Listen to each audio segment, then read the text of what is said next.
Real Nerds is a proud partner of the Denver Podcast Network. In the shadow of the mountains, we speak. Hi, my name is Paul Caroli, and I host a podcast called Changing Denver. It's a monthly show about our city's physical spaces, how we make them, and how they make us. But it's so much more than that. It's the conversations, ideas, and stories that define Denver's perpetual state of flux. Find more from our team at changingdenver.com and join the conversation on Twitter at changingdenver. Denver's changing. We can help. Oh, hi, podcast listeners. There's many ways you can listen to the Real Nerds podcast.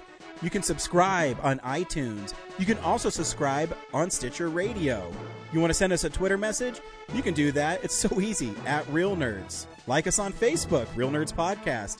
You can visit our website, realnerdspodcast.com, where there'll be a lot of articles for you to not only read, but to listen to our previous shows. You can also call us, 720-6nerds5. Thanks for listening, and enjoy the show. Hi, this is Dave Callahan, creator of Jean-Claude Van Johnson. And this is Peter Atencio, the director of Jean-Claude Van Johnson, and you're listening to the Real Nerds Podcast.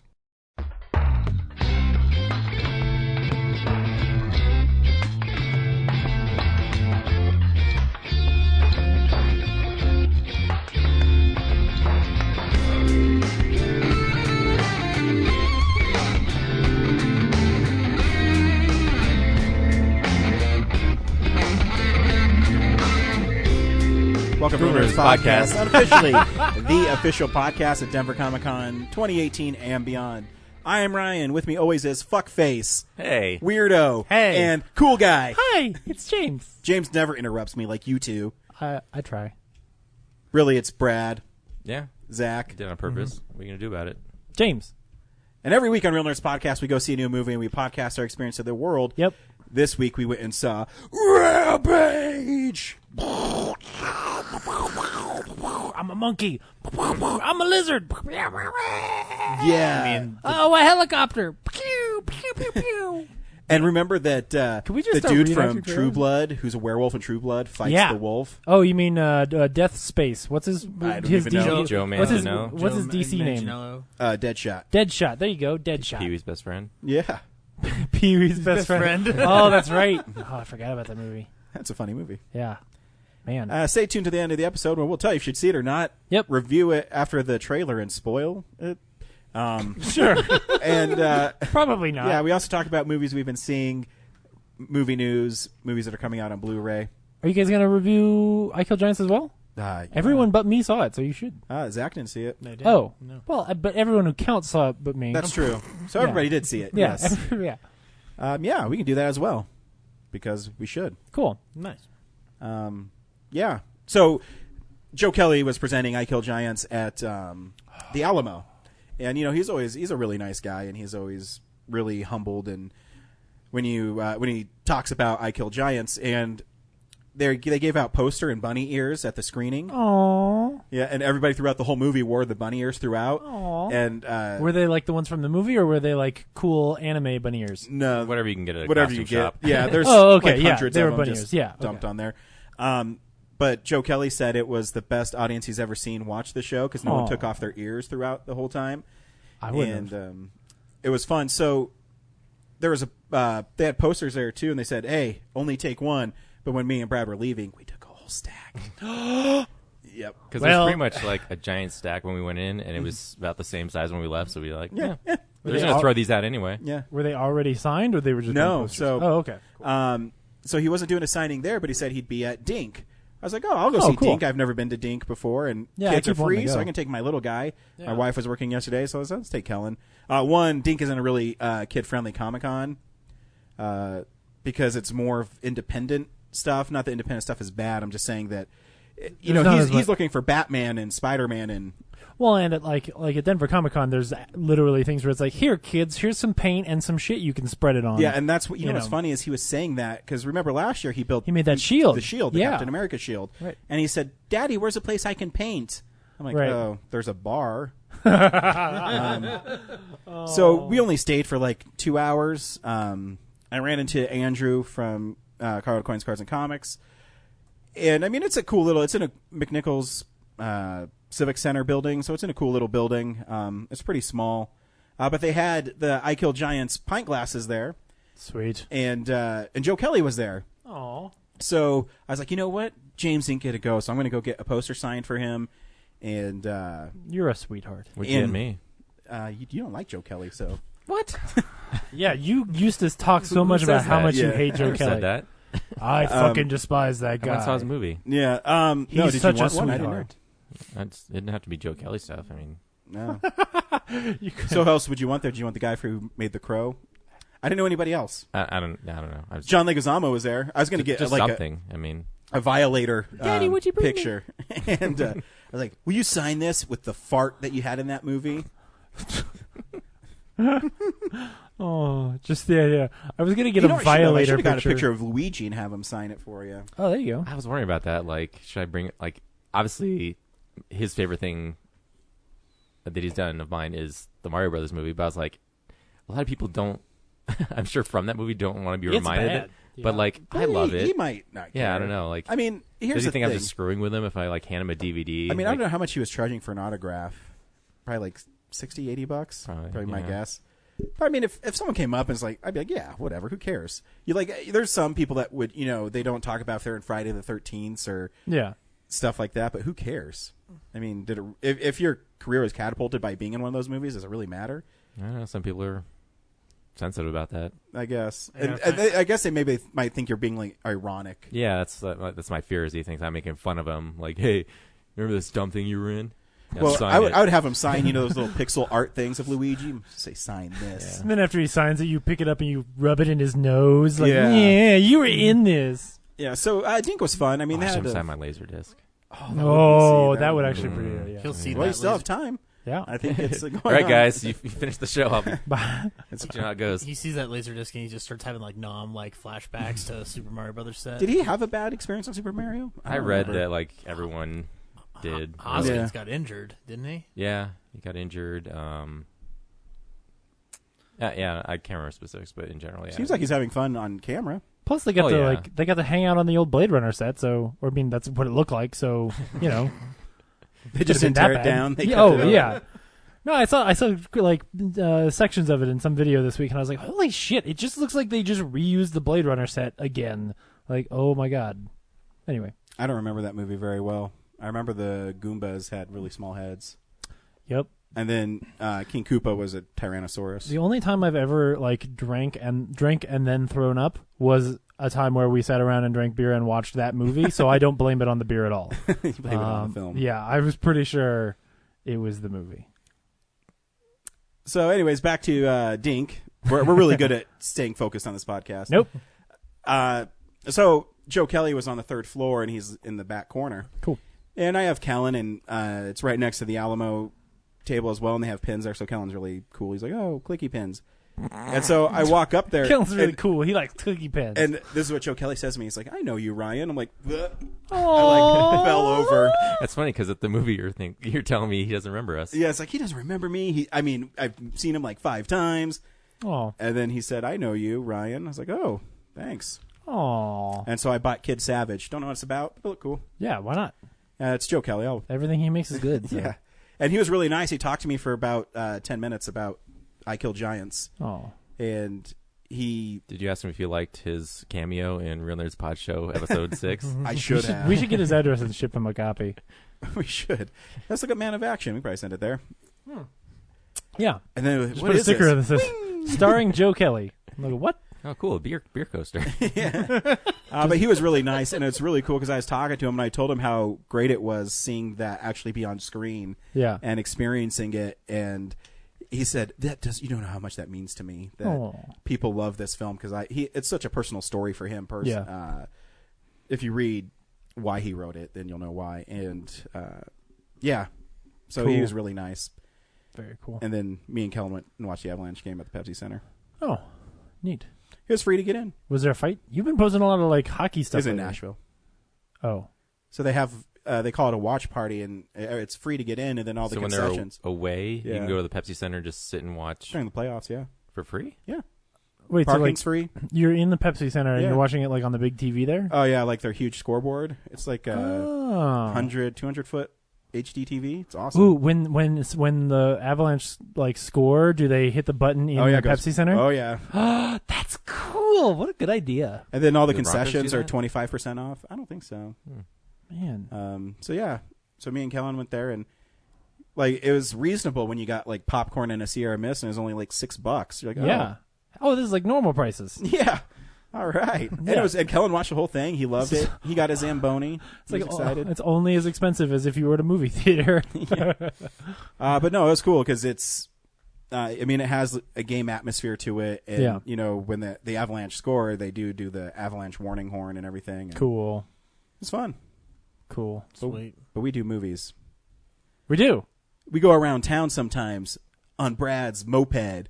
Putting around town on Brad's On a moped. moped? I get a moped. We're going down We're gonna have a T-Hole Street hoverboard. It'd be way cooler. on our way to the Mayan Give me a Theater. hoverboard. It's Put me in a historical DeLorean. site in Denver. I want to be in a DeLorean. He parked his moped and got in his DeLorean. And he found That's the sound of cocaine the in the back. Fire in the background. And then I went a week in the future to tell you.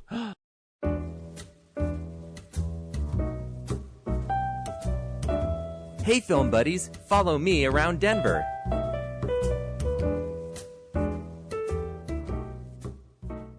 This week at the Esquire, the midnight movie is The Maltese Falcon. Oh, cool. Yeah.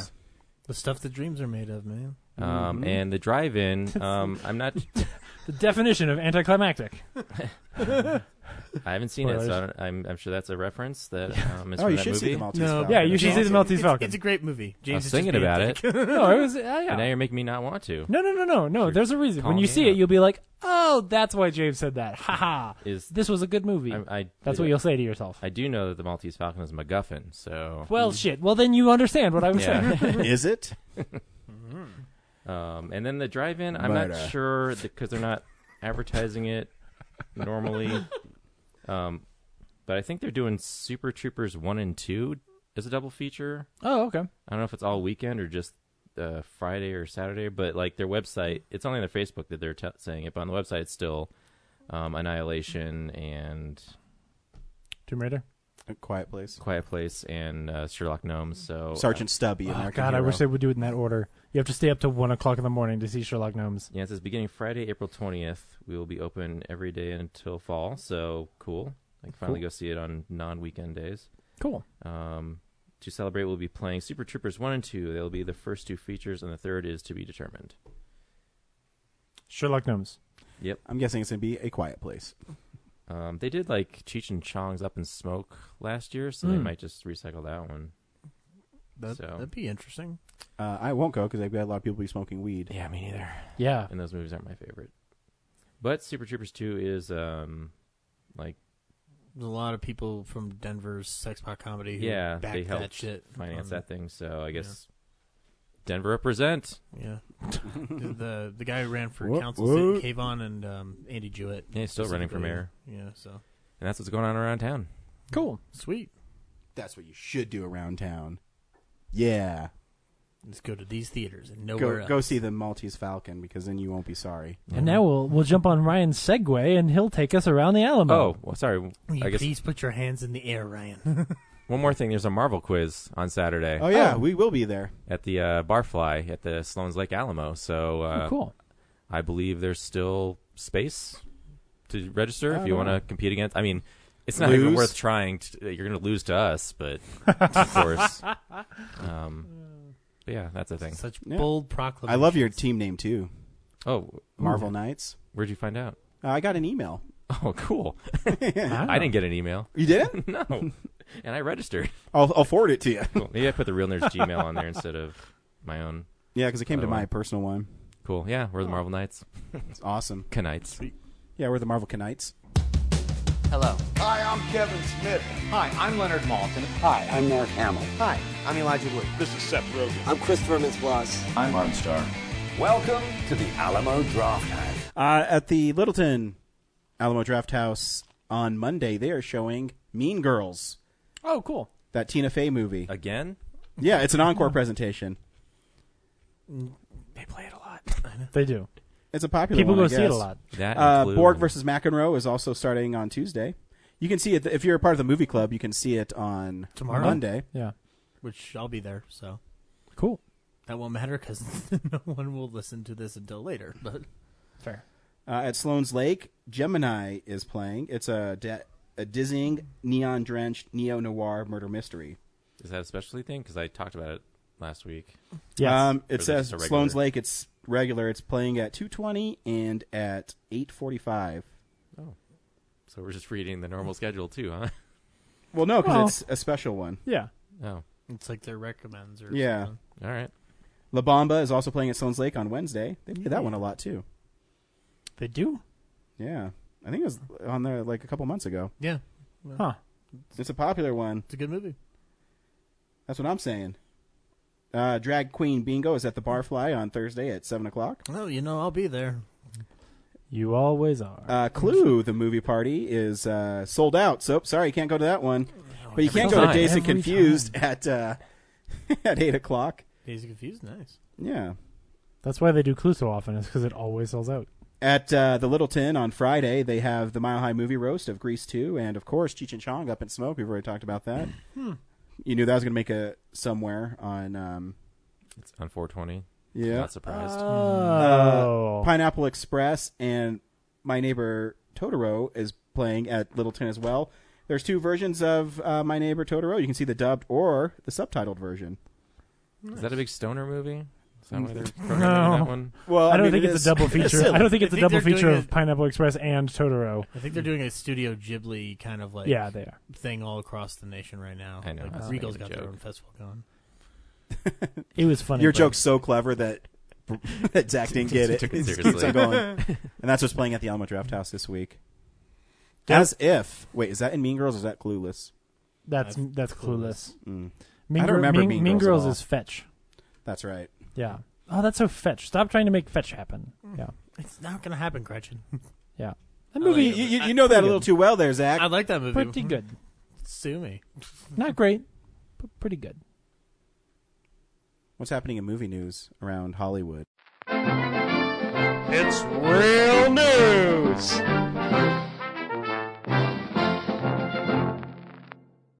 Milos Forman passed away this week at 86, Mm-hmm. which is a big number. So good job, Forman. Yeah, Oscar-winning director. Amadeus Two-time- is awesome.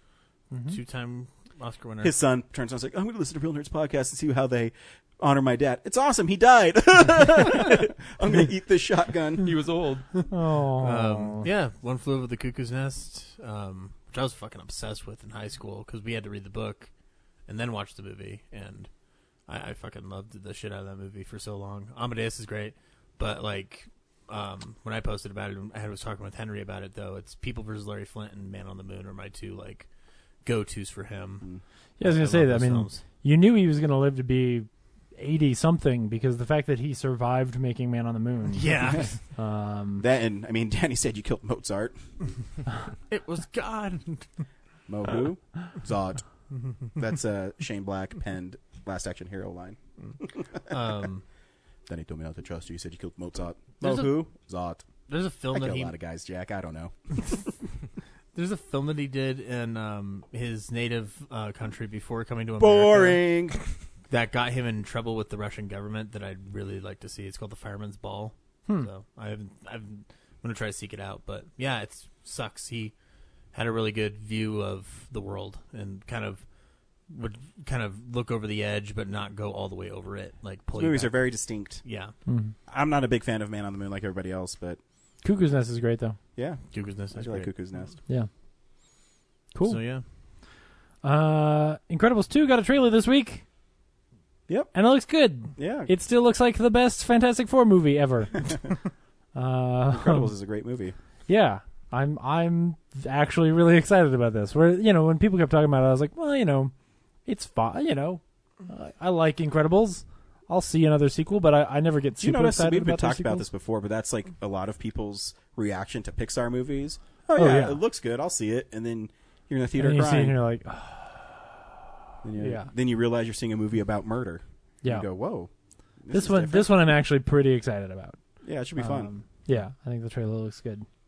And then the only other thing that I have is many years ago, before we even started recording this show. Holy shit, there was a that's a long documentary time ago. called The King of Kong, which is obviously a pretty that's right. well-known one. This week, That Billy was on Mitchell. both our lists. Yeah, oh yeah. This week, Billy Mitchell, who is the Hot Sauce King villain of the film.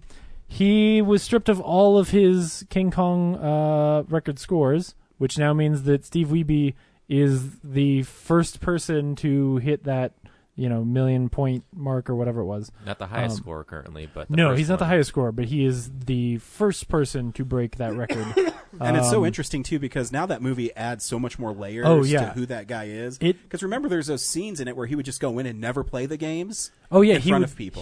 He would turn in these VHS tapes. And that's what this whole thing is about. I mean, the truth is, there needs to be a King of Kong 2 now. Like, there's so much drama that has happened since that documentary around all this stuff. Like, I mean, we never talk about it, but this is like the culmination of months of crazy shit that's been going on. And what's crazy, too, is that documentary revealed, too, how corrupt Twin Galaxies was. Yeah. And you don't think it is because it's like that old dude who just sits in his parents' house and watches videos of people, but it says a lot now when he wouldn't play in front of anybody.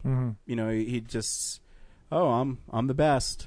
So the long and short of it is With that his mullet. they, by analyzing some of the footage from some recent things that he did, or like some recent videos that he submitted, they were able to prove that, and this is crazy, but they were able to prove that the videos he had were loading, when a new frame loads, it loads all the elements of the screen or of the game, and in like the original games will load this in a certain order. If you're playing on a MAME cabinet, which MAME is it's like an open source kind of, you can play all kinds of different old arcade games on it. If you're playing on MAME, it'll load those in a slightly different order. You have to really slow down the footage to see how this happens. But they proved oh wait, these videos you're submitting are clearly being played on not an original cabinet, which means that you can't confirm that he's actually following the rules. He could have had stuff going on there that makes it so that he could win, or he could have been dummying stuff together, and no one, you wouldn't know. So they have stripped him of all of his records. So now all he has left is his hot sauce. Yes. I always loved in King of Kong when Wiebe was playing and his kid would come in and you see the kid in the reflection of the cabinet. Mm-hmm. It's good stuff.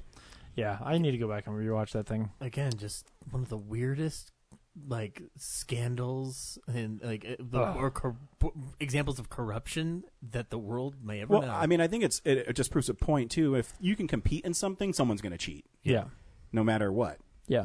Well, and there's no proof that he cheated on those original ones, but at the same time, it's doping in other sports, right? Yeah, I think you have when to we strip catch him of you, the it's like, records. well, shit, we no longer know what we can trust, right? I agree. Mm-hmm.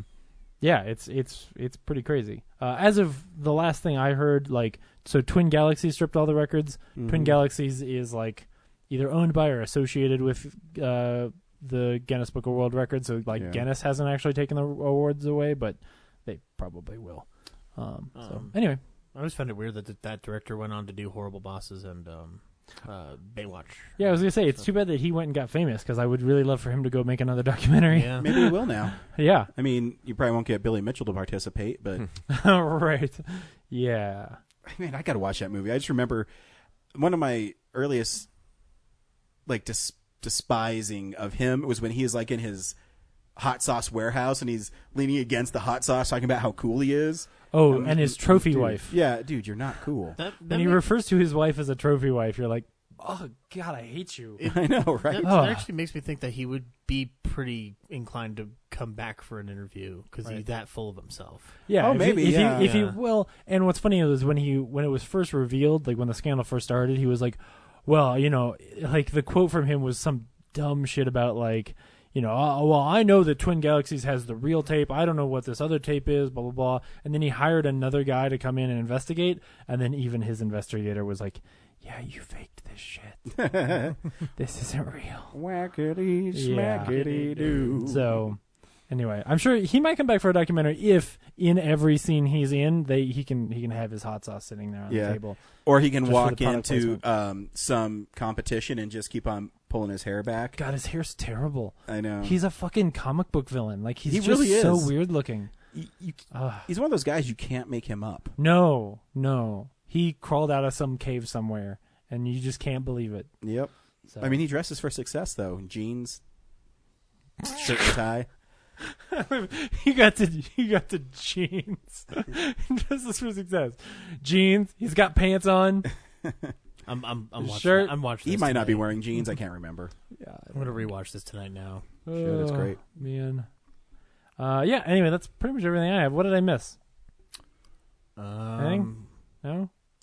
Well, Well, okay. That I was did news. read an interesting interview about since The Rock is in a movie this week about how Sure. what really happened with him and Vin Diesel. Ooh. And he said we just have a philosophical difference. It's on Hollywood Reporter, and because Vin Diesel is I make movies that are fun. yeah, and it's interesting because Vin Diesel thinks he's so awesome, but I don't think people remember that Fast and Furious, the fourth one, where before The Rock came, was garbage. Yeah. And then The Rock came on Fast 5, and it like buoyed the franchise. Yeah. Mm-hmm. I mean, Fast 5 has other things about it that make it great. Family.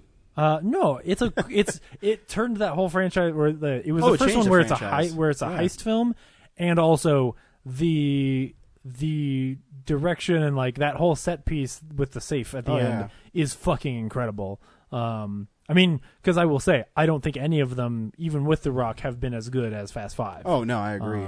But yeah, I mean, I think it's a definition of the dwindling success. returns. The success of that franchise is not because Vin Diesel is that It's cool. bankable. No, it's not at all. And nobody's going to see Guardians of the Galaxy because it's got his voice in it. Come on. I see it for Star-Lord. Yeah. People should say who, then I'd be like Star-Lord, Star-Lord. man. Yeah. But you guys are too busy on your phones while we're podcasting. What are you even fucking looking up? trying to see if there was any more news because that's a lean week. It is. Stuff about the Marvel quiz because I need to know. Okay. Yeah. But no, I just thought it was interesting because Yeah. I mean, Rock confirmed that he went over to his trailer and screamed at him. I picture him ripping the door off the trailer. That might not have happened, but I kind of wish it did. He went over to Vin Diesel's trailer Yeah. and screamed at him? Yeah, I told him how Ooh. unprofessional he is. Well, I bet he probably is. Making people wait on set for an hour and a half, and then the Hollywood Reporter story went into detail about how other people would say it too, how unprofessional Vin Diesel is, and that he would make people sit around and wait. And your one job is to act. Yeah. It's like the Wesley Snipes from Blade Trinity. In Blade Trinity, I was reading an interview with Patton Oswalt, and he said that Wesley Snipes would only be on set when it was close-ups of his face. And so every other time you see Wesley Snipes in that, it's his stand-in. And all he would do is get stoned, and then he would he punch David Goyer in the face. He called Ryan Reynolds stupid cracker. Oh yeah. Very interesting. You should look at Patton Oswalt when he talks about Blade Trinity. Yep. Interesting. Man, people to not work with. It's almost like that guy doesn't have a career anymore. Wonder why. I wonder why. I don't know if it's a tax thing. I don't think or it's he's taxes. He's a jerk. You know the easiest way to pay your taxes? Keep working. Yeah, that is true. You know? You don't go to jail for tax evasion if you have a job. So that was Ryan's gossip column. Did he have any follow-up on what's going on with Tyrese? I don't think he knows who Tyrese is. Tyrese sad. Is Tyrese going to be okay, Ryan? I don't know. No. I mean, he's mad at The Rock. I hope he's going to be okay. Does Tyrese act in any other things but the Furious movies? No, I don't! No, he doesn't. Nor does he need to. Well, he does. He needs to pay that $1 million alimony. Wasn't he in the Transformers movies for a minute? Mm. I can't remember. This is what's coming out on Blu-ray this week. Oh, maybe he Brad was was coming out on Blu-ray. Put your fucking phone down. DVD releases and Blu-rays. Yeah, this week is The Post on 4K. Oh, So nice. if you didn't get a chance to see The I've Post, got to order that. I can watch Tom Hanks be a badass newspaper man in 4K. That's right. you can also watch The Commuter with Liam Neeson. Lives are on the line. Get it? Line? Train? Line? On the A line? Well, no, not on the line. Oh, okay. Not the A line. Lives are on a line would be good. Lives are on a line. So like the A-line Yeah. train. Right. Yep. Yep. Hello? Is this on? Oh, no. The joke wasn't funny the first time. I know. that That's it why I was keep the on trying to poster. beat it over your head. I call it the Daniel Tosh way of telling a joke.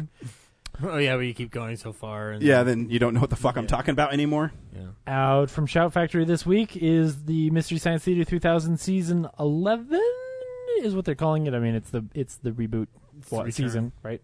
But this is, I don't know, Brad, maybe you know, is there anything different between this release and the Patreon release or the Kickstarter release? All I can tell for now is that the cover is different. Yeah. Like, I have a slipcover. I don't think that one does. Did yours have special features? Yeah. A lot of but- times the Netflix stuff doesn't have special features. But I think this release But this is does, a Shout just from Factory Shout release. Factory. Yeah. Oh, okay. Yeah. So then, you know. Like, I 'Cause would be I- amazed if they, you know. So I have like Jessica Jones and stuff on Blu-ray because it looks better than it does when you watch it on Netflix. Yeah.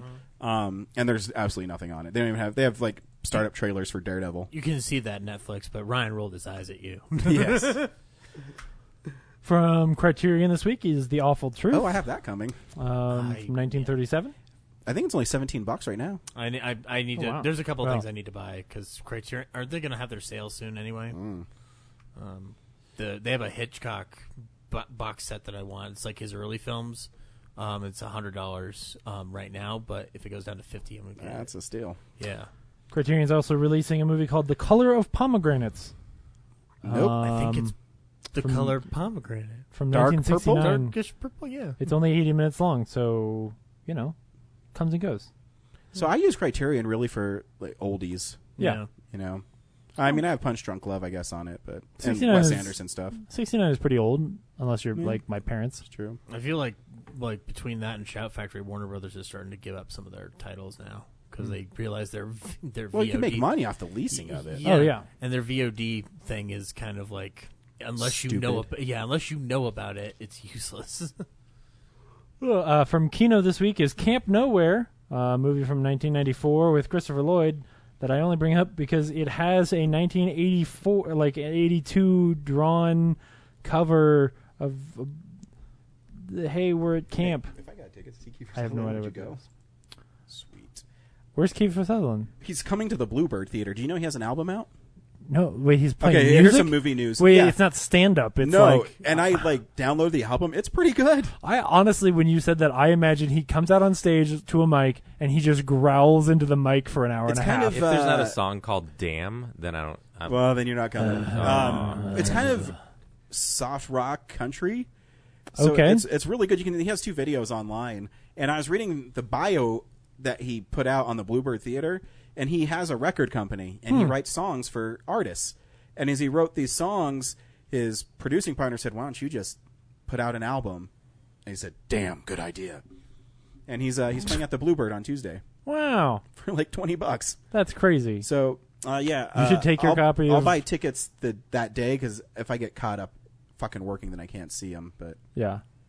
Chloe, contact my promoter. Yeah, see if he'll sign a copy of, like, season 3 of 24. Well, I I'm don't think he'd be signing hoping. anything. Well, see, here's the thing. I'm hoping he might because the Bluebird's really small. Oh, And- yeah. and maybe he'll have like if you buy his CD, he'll sign it Mm-hmm. because they do that sometimes. Yeah. he's on a show right now, isn't he? Designated Survivor. Yeah, He's that's the right. president. He is the president, President Jack Bauer. I don't know what his name is on that show. Unofficially. I've watched 2 episodes. I forget. Well, folks have been watching it. They say it's No, I heard it's good. Yeah. But it's more. So I think of 24 as my demographic. It's Kiefer Sutherland's show, and Designated Survivors like my parents' demographic. Yeah. yeah. It's for the people who really who really liked watching. What was that First Lady show? Where Madam Secretary. No. The one where what's her name from Cutthroat Island is the president. Oh, Gina What was Davis. Gina- What was that? The Gina Was it Davis called show? Woman in Power. Oh, Commander in Chief. First Lady? There you go. It was called Oh. Commander in Chief. Yeah. Yeah. Yep. Anyway, Paul Walker and Joshua Jackson in The Skulls is out on Blu-ray this week. Paul Walker still has movies coming out. No, Dude, he died- doesn't. Can you believe he died 5 years ago? Is that crazy? That movie's from 2000. The Skulls, Oh, from back in the day. Yeah. Okay. from Harvard. Or is it Yeah. Yale? in which Joshua Jackson pretends he's Harv- running. No, it's Yale, It's yeah. Yeah. Because Skull and Bones. the Bushes went there, and Yeah. they were in that society. Mm-hmm. From SRS this week, you can get Slaughter Drive. No one Nice. stays alive on Slaughter Drive. That's the tagline. It rhymes. Why do people keep moving there? I don't know. There's a guy with an axe. There's some kids with a camera. They all have mouths agape. That's the cover. It's actually from last year, so it's not old at all, but it has a cover that makes it look like it is. From Arrow this week, you can get Sleeping Dogs. What is that movie? Sounds like a kung fu movie. Well, it's a video game. Sleepy Dogs. What happens when you're hunted? ... And there's nowhere to run. Sleeping dog. You become a sleeping dog. It sounds like a Deliverance ripoff. Is it about the truth? Because sleeping dogs lie. Yes! You got to say that better. That was really good. I cracked up halfway through it. That was really, really Brad, good. You can't work say it on your again 'cause delivery. it'll destroy it. Okay, deep breath for this one. Saijun Suzuki, The Early Years, Volume 2, Border Crossings, the crime and action movies is on Blu-ray from Arrow this week. It's 5 movies from, I'm assuming, director Saijun Suzuki from his early years. But not the earliest ones, because this is Volume 2. I don't know, but check it out. Maybe you know what that is. Nope. And very last thing, I didn't know this wasn't coming out to theaters. I didn't realize it was coming straight to Blu-ray. Deep Blue Sea 2. Oh, shit. In my Facebook feed, I know this week, it says, 19 years ago, the terror surfaced. And then it's, I don't know, more sharks. Yeah. How much is the Blu-ray? But they're like, I don't know, like a quarter. $17.96. Oh, that's really expensive. Yeah, look at all these frowny face sharks in the background. Oh. Why are they all so sad? So, I think those are bull sharks in the background and a Yeah. great white photoshopped there. Oh yeah, but then in the trailer they talk about them being tiger sharks or something. Yeah. Wait. The Back trailer's up. terrible. Is it sharks eating people? Oh yeah, sharks eating. Okay, I might be down to watch this. I don't know, $17.99 is really expensive. Yeah. Do you think? Well, we could all pool our money and get one copy and pass it around. Do you think that Kennedy Center honoree LL Cool J is upset that he is not part of Deep Blue Sea 2? I think he's more upset that his head is like a shark fin. Am I crazy or did I see Sam Jackson in that ad? I think it was a stinger saying, "Hey, remember when Sam Jackson got killed before he got bit?" Okay, I do want to point out that the tagline on this poster is "Stronger, Wiser, Deadlier," which really just makes me wish that they had also written "Deeper, Bluer," like from the song. And it's actually really the It is thing's like really a funny. shark Why is that woman free diving in such deep water with 5 sharks around her? Because she's attractive and she likes getting eaten by sharks. I guess you do see her butt cheeks. I get it. You want to know a fun fact? I was on a focus group to design that cover. Were you really? You Yeah. were not. What? Yep. I don't remember if that's the one I chose, but the other one was like she was standing on a dock and there was like a shark coming at the dock. And I So forgot what the other focus ones group? were. What is your real job, Brad? What would you say you do? I guess that's Say because you do how, here. how did you get involved in Warner that? Brothers. Yeah, Yeah, how'd it's you that get Warner involved Brothers in Pulse Oh, thing. that's right. That's Yeah. right. So I feel like it's out, so I can talk about it. Yeah. But yeah, Do you have to sign a no disclosure clause? yeah. So did you vote for the one where she was on a pier? I think it was that one. Oh, okay. Yeah, there was one where it was like her and then a guy, and they're like being circled by sharks. Boring. But they That weren't looks like open water. yeah. Was there an other option where you could submit a better poster? Because that would be the perfect scenario. I think some of my notes were like none of them are good. And Right, then exactly. There's like tagline choices, but yeah, they're all kind of like what you'd expect from a straight to DVD. Yeah, I fully imagine that if they had just asked you, you would have been like, "Yeah, I can make you a better poster than that." All I mean, of these are it's shit. not that personal. It's like here's an online thing where you No, I vote know. for choices, and yeah. I'm trying to build you up, Brad. Make you feel good. But You know what I want to see? I want to see a shark with a person in its mouth and blood everywhere. That's what I want on a Blu-ray cover. Yeah. I also got to choose the King Arthur stuff, and they didn't go with my choice. But King Arthur, the Keira Knightley movie? no, the recent one. Oh, The Legend of the Sword? Yeah, Oh. Yep, with Guy Ritchie. they went with Yeah. like faces facing each other, and I was like, that's not dynamic enough because they had other ones where like they were at an angle with a sword and everything, and I was like, that looks like something I'd want to like Watch. watch. But now it's just what is two this dude dudes staring Brad at each in other. Colorado? Fuck him. Yeah. Yeah. What does he know? Well, probably after sales of King Arthur Tank, they were like, hey, maybe we should Maybe go we with his should choice send on that Deep guy. Blue Sea. Yeah. Yeah, I don't know if that seems like it was the least of the bad choices. Yeah, I mean, this just looks like, hey, it's a shark movie. It's kind of like I mean, Jaws. it doesn't look as good as Sand Sharks poster, but what does? Yeah, Sand Sharks is It's a bar a you piece can't- of I a will piece say, of gold that is watching the trailer, unparalleled. at least the CGI doesn't look as bad as like the sci-fi movies. You mean in Deep Blue Sea 2? Yeah. Yeah. So it looks like they have some money into it, or they're just recycling the animations like Disney did. Oh, for sure. Well, I'm sure there's only like 6 shots of sharks in the whole movie. Because those 90s animators are getting pretty old, have arthritis. and Yes. Oh, God, They that- kept him in the room. From Deep Blue Sea 1, they had him locked in there for these 19 years. In the sweat box. That's a Disney joke for all you folks out there. They opened the door and said, "We got Deep Blue Sea 2. Oh, finally. Where did I learn all about the sweat box? In Neil Gabler's life-spanning book, Walt. The Triumph of the American Imagination. That's right. I forgot how good that Sand Sharks poster is. And this is great. This is actually the cover of the original soundtrack. You can buy the soundtrack to Wow. Sand Sharks.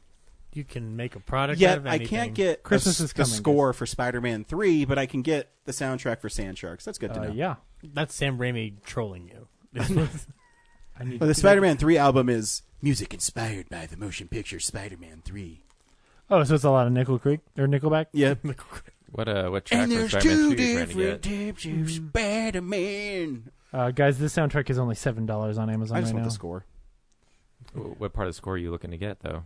Like, what's your favorite part of the score? I like when he becomes Black Spider-Man and it's really bombastic and it's bum bum bum bum bum bum.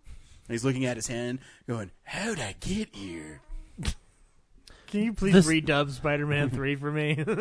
The Sand Shark score has 39 tracks. Holy shit! This is the most cost-effective soundtrack on the market. much It's is it? $7 for 39 tracks. I'm gonna get the vinyl. It's gonna have 6 different records in it. Holy crap! Has anyone bought that? What's its sales rank on Amazon? 0. No, it's digital only, I think. Oh, it has to be. There's no way they'd produce like. Yeah. Oh my goodness! Wow. How long is each track? Like 50 seconds? No, some of them are 3 minutes. Some of them are 58 seconds. This one's 39. We could play the whole thing and Yeah, not let's go. actually break any of the. Oh shit! There's a shark coming. I'll help you catch him. Someone save Brooke Hogan. It's coming up from the sand. That's what you folks don't understand. The sand sharks. I hate sand. That was course. It's rough. That was like 2 notes. I'll kill you, Man. sand shark. And with it, you'll get the beach, the seashell, the whole damn thing. It's Anakin with a hook. That track was titled "People's Arrival." Nice. That's the music playing when the people We arrive. kind of just did a radio play there. That was adorable. That's pretty good. We didn't watch Sand Sharks this week, but we did watch other movies. Well, maybe you didn't watch Sand Sharks. I didn't. I think once was enough. I remember when that was coming out, me and you were really excited. Oh, I And we- owned it. I think I still do. Oh no, I gave it away. Yeah, I remember at Comic-Con we were like, take this crap, and we just put stuff in there that we don't want anymore. Yeah. I think Sand Sharks is in somebody's lucky apartment Yeah. right now going, I remember when those Real Nerds guys just gave me Sand Sharks. It's probably holding up a cabinet or something. You know. Or it's, where they put their crack. Yeah. Oh yeah. Oh yeah. They keep their weed in it. Yep. When I 'Cause they arrested threw a guy the one death- time, the I disc found away. a bunch of heroin in his Grand Theft Auto case. 3 or 4. 4. Oh, Is an Xbox One title. No, Xbox 360. that is the correct choice. Yes. 4 is the good one. I don't know. They're all okay. They're all okay. I'm ready for God of War. I think that's Did you hear awesome. that GTA 5 is like the most profitable piece of media of Yeah. all time? Like it outranks Gone with the Wind by a shit ton. Well, it's been for sale for 5 years, Yeah. and it's still Well, $60. It's been sold on like 5 or 6 different platforms, and there's all this like online content stuff that people buy. It was some crazy number like $5 billion. I think it's still in sales. $60 too. Yeah, it's I don't think it's on sale. ridiculous. Sheesh. Zach, what'd you watch this week? Not a whole lot. yeah, this is the stuff we've been watching. Starting off though, I finally got Citizen Kane on Blu-ray because I never had it before. But I think primarily because I was trying to hold out for the Ultimate Collector's Edition, but since I found out it only included Magnificent Ambersons on DVD, I was like, well, I'd rather have a digibook version, so I got that instead. So Steven Spielberg owns the sled. I know. It's in his collection. It's crazy. I didn't realize it. I know. He owns a lot of memorabilia. He had Betty Davis House Oscar at one point, you know? Oh, my goodness. Yeah. So it was Does he have Betty Davis's eyes? No, he directed Betty Davis once in a TV It's episode. literally her eyes in a jar. Yeah. He's like, that's what you get for yelling at me, Betty. Because that's a story that happened too. But anyway, Citizen Kane, you know, I think we've talked multiple times about it before on the show and how it's like not necessarily worthy of that rating that it gets on Empire's top 100 movies every year. It's fine. It was important. I think I think a lot of people go off of it on technical merit and not on how the story functions and flows. But rewatching it, like, I mean, I've always loved the movie, but the rewatching it now, I'm like, it's eerily relevant, like in consistently so, yeah, every decade because of just like the story it is telling and like thinking about how groundbreaking it was 75 years ago compared to now is like, it's eerie how it's kind of like still hitting certain notes that are very, very like true today. And it looks amazing in HD. Like it looks beautiful. I almost would want them to do a 4K version or get a new transfer done and give it to Criterion because Criterion had Citizen Kane at one point when they were doing laser discs. So, and then there's a pretty good commentary by Roger Ebert in there. So cool. It's pretty neat. Wait, he's talking? What? Yeah. This is before he was this dead. was before. Yeah, this is like the older commentary.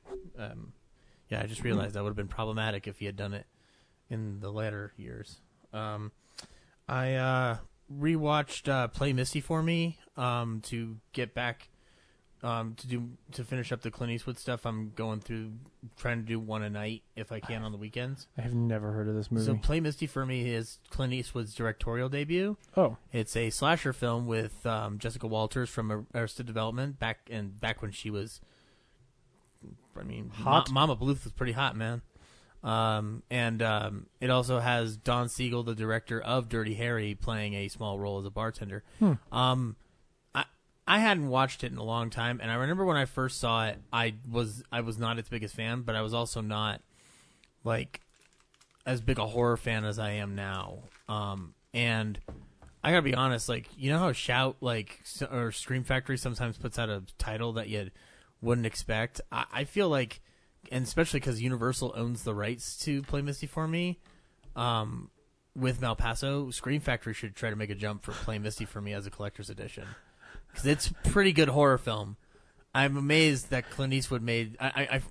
Watching it, I'm like, he's as effective, if not like even beyond proficient at making a good slasher film in the 70s. Why is this so funny to you? Sorry, 'cause Brad's using a pair of like Fisker scissors to cut candy up on the other side of the table, and I watched him do it, and I started laughing, and then he started laughing, and then I know, I was trying not to ruin his thing. But I know. No, it's fine. I couldn't help it. Every time I looked over at Brad, he just looked so guilty, like, oh. But Play Misty for Me is it's a story about a DJ who gets a call at a radio station to play a song called Misty every night, and then one night he meets the woman who's been making that call, and they fuck one night, and then she leaves, but then she starts stalking him. That's a hard F. They make love, sir. No, Clint Eastwood fucks, sir. Oh, because he doesn't want any commitment until that one girl from years ago shows back up in his life. But it's too late because Jessica Walters is stark raving mad and tries to control his life. And when she can't have him, she stabs people pretty brutally. Oh, okay. There's two, like there's a. Does she stab them with her words like she does in Arrested Development? No, no. You know what's funny though? Like, I don't remember on Arrested Development her ever being like batshit crazy, like other than like just a restrained. But she's pretty crazy. But she's like more in a bitchy way. Like this. Her in Play Misty for Me is like straight up. Oh shit, we need the straitjacket now. Insane. There's a scene where Eastwood's character's got a housemaid, and she comes in and she's trying to clean up and whatnot. And Jessica Walters like bursts through a closet door and just like starts stabbing her like savagely, and like the camera's like uncomfortably like moving around, like it's trying to convey some kinetic motion. It's brilliantly shot. I'd be interesting to know what would have happened if Clint Eastwood had done some more horror movies of that nature. But he ended up doing other things, like the other thing I saw this week, which was Space Cowboys. Again, I like that movie. I do too. Do you know what's weird? The opening where all guys go to space. You know what's weirdest part of that movie? Opening scene where it's a bunch of young guys and their voices are dubbed with the old people's voice at the time. Oh no! I guess I didn't realize that. Yeah, I forgot about that, and then I watched it. So it's weird watching a guy who might look like a young James Cromwell sound exactly like current James Cromwell, or somebody playing good. Donald Sutherland looking at a 1958 Playboy magazine, and you hear old Donald Sutherland going Miss October. But the rest of the movie's really good. Like it's James Cromwell? Yeah. James Garner? No, James Garner's in the movie, but James Cromwell plays their boss. Wow. Yeah. So all the old guys are in that movie. Yeah, James Garner's probably the least. He's kind of like window dressing in the movie, to be honest. Yeah, which is too bad because James Garner is the reason I like that movie. Yeah, like he's pretty damn good. I like all of them, but like he has the least. Is the best. He has the least to do. It's mainly a Tommy Lee Jones Clint story, I guess you would say. James Garner lives in my head in the same space as like a Peter Falk of most lovable old guys. Yeah, like, I just love James Garner. Yeah, like he's amazing. Yeah. So, but yeah, it's pretty good. Like it still holds up in my head, but like it's a silly movie. It is. That is lots of fun. It's a slapstick bananas old person movie that also has to deal with the harsh realities of cancer and nuclear warfare. Yeah. I mean, how much they'll both kill you. But it also like requires that same level of like give and take from the audience as like Armageddon does, and they're like, oh, we need to use these old ships, so we need old guys to fly them. We can't train young people to do this. Greatest shot in the film, hands down, is when they're marching up to NASA and you hear an NSYNC song playing in the background. Oh my god, I forgot about that. Cowboy baby. I laughed so fucking hard. Me and Brad gave each other a look like, that's an NSYNC song? I do, because I remember seeing this I remember movie when it came out. This was the first Clint Eastwood movie I saw in a theater, was this film. It was very strange that there was like a NSYNC promotion with the Space Cowboys. Yeah. Like it was very bizarre. These were weird times. It was called the early 2000s. Are they chewy, Brad? Why are you cutting them up? They're easier to eat, and when they're smaller. Real Nerds Podcast is brought to you by stale. Squinkles Reynolds. Yeah, those are pretty good. I don't want to rip my teeth out trying to like bite them in half. Oh yeah, I wasn't eating sugar. Give me one of those. I wasn't eating sugar when. Ate them all. Son of a bitch. Hang on. Yeah, just cut me one little piece off. Sorry, Zach. No, it's okay. Keep talking, but I'm not going to listen. I finally watched a sitcom called WKRP in Cincinnati for the first time. Oh shit, yeah. It's the first season. I only watched 5 episodes so far, but it's pretty fucking funny. Oh. I mean, I don't recognize anyone there except for Lonnie Anderson. So it's like, these are all like, I'm seeing him only as their character and not like some person or celebrity noteworthy of the past. So it's fun, and it's about a radio station in Cincinnati that goes from playing old timey music to rock and roll. And Dr. Johnny Fever is your lackadaisical DJ there, and Venus Flytrap, which tastes like ass. The Squinkles. That's why it tastes so good. This is awful. And so they have a lazy DJ, but they're trying to go from boring radio to rock and roll. You should just watch the sitcom and see how it's funny. I guess they're, I don't know, production managers on crack. Just watch the show. You damn kids and your music. It's a questionable decision. So yeah, that's pretty okay. And the documentary of the week, Ryan, that I saw was Get Me Roger Stone, which is a Netflix documentary about the I'm gonna just call him a giant turd. Who It's is about Bono? No, It's about Donald Trump. No, it's basically about the guy who. No, it'd be a huge turd. He's Huge. He's a political consultant, part of a firm that also had Paul Manafort and whatnot. But it's basically about his history in politics and leading up to what we're in today. And it's just it's incredibly frustrating and absolutely fascinating all at once, because it's just like I wanted to punch the screen so many times, because this guy really does not give a shit. He really does not care that he is angering you or anyone else around him, you know? But I found it fascinating in that context because I didn't know about the CPAC before, and this film kind of explained it in a way that helped me understand it better. But yeah, it's incredibly frustrating, but a well-made doc. Like the Roger Stone keeps pointing out the fact that the filmmakers are liberals throughout the entire documentary, like he's as if though he's trying to get them beat up. Like it's Of course they are. yeah. So I actually today one of my far right friends posted on there, every liberal snowflake should watch this scene from A Few Good Men, and asked if, I forget what it was, but it's a scene where Jack Nicholson says why it's okay to kill somebody.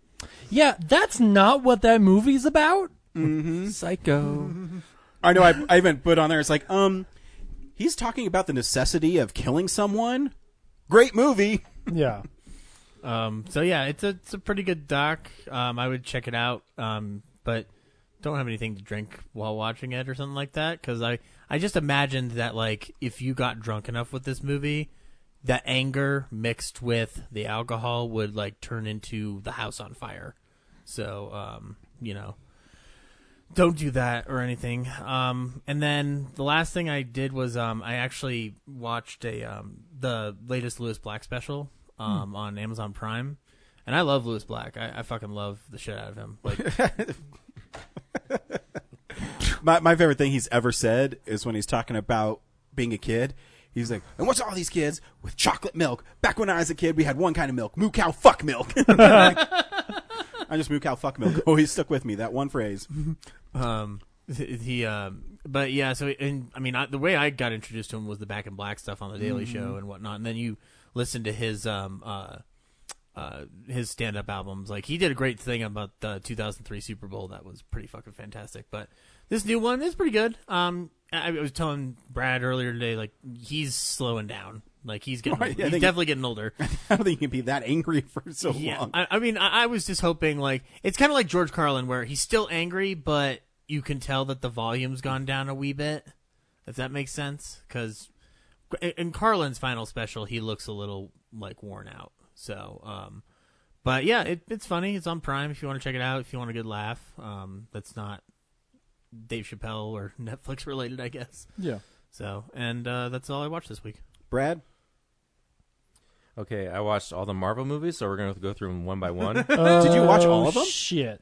No, I watched most of them, though. I think I didn't get to Doctor Strange and Spider-Man Homecoming. But you watched Iron Man last week, though. Yeah, I watched that last week, so I watched everything else. Nice. No, I'm going to start with, I watched Deep Red, Dario Argento's Deep Red. Oh. I guess it's some restored classic. Yeah. Mm-hmm. It was on. We talked about it on Blu-rays last week or the week before, right? Not my thing.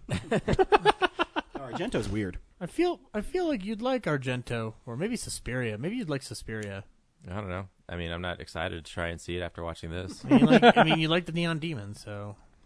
Well, the Neon Demon's amazing. Seems cooler.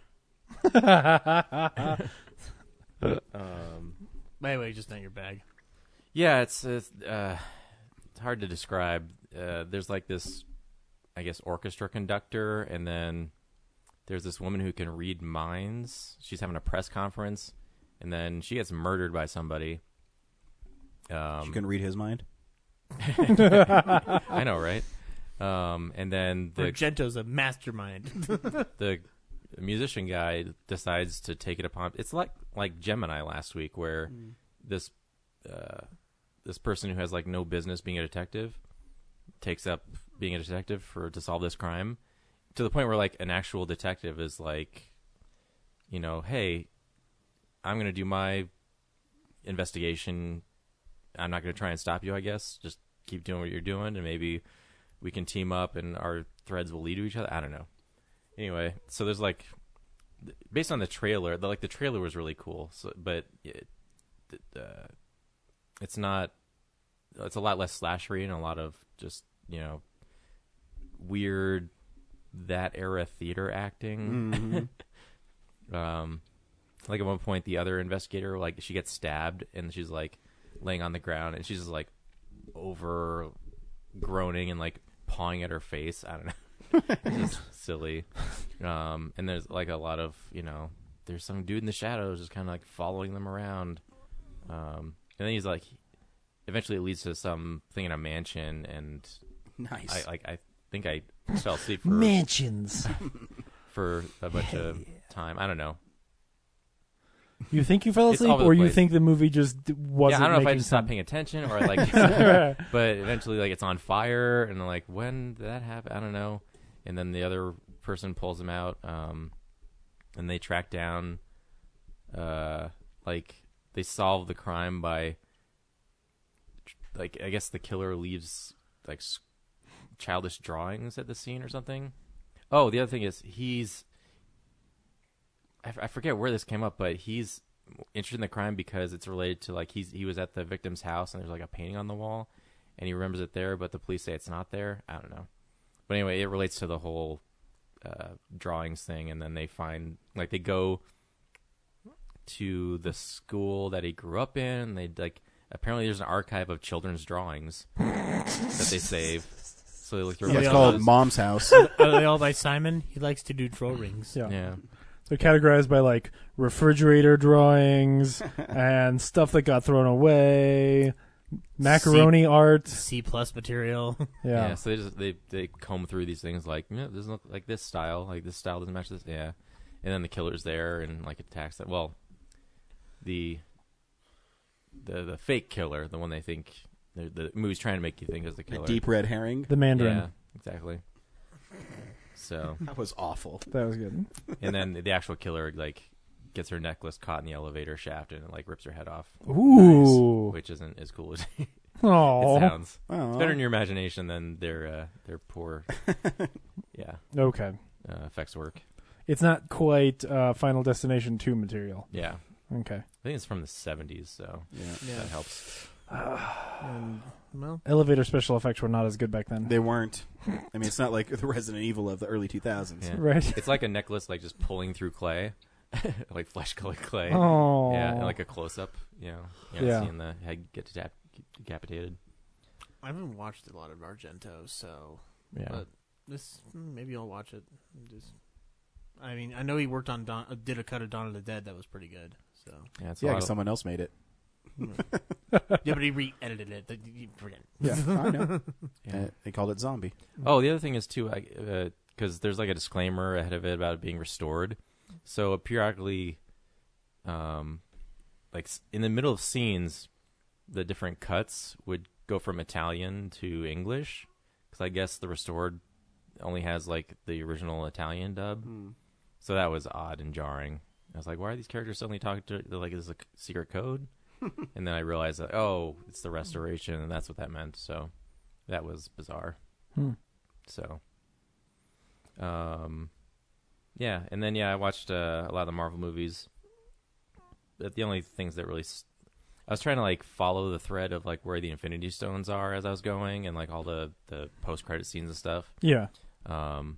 And at one point I thought like, oh, this doesn't match up, but then it was just because I didn't watch them like in the order. Oh. I just watched what I wanted to watch. Sure.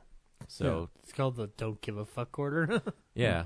But like at one point the collector, he gets, well, I guess I should start from the beginning. So the first one is Iron Man gets approached by Nick Fury. Yeah. He's like, I want to put a team together. And then the next credit sequence is Tony Stark goes to Thunderbolt Ross.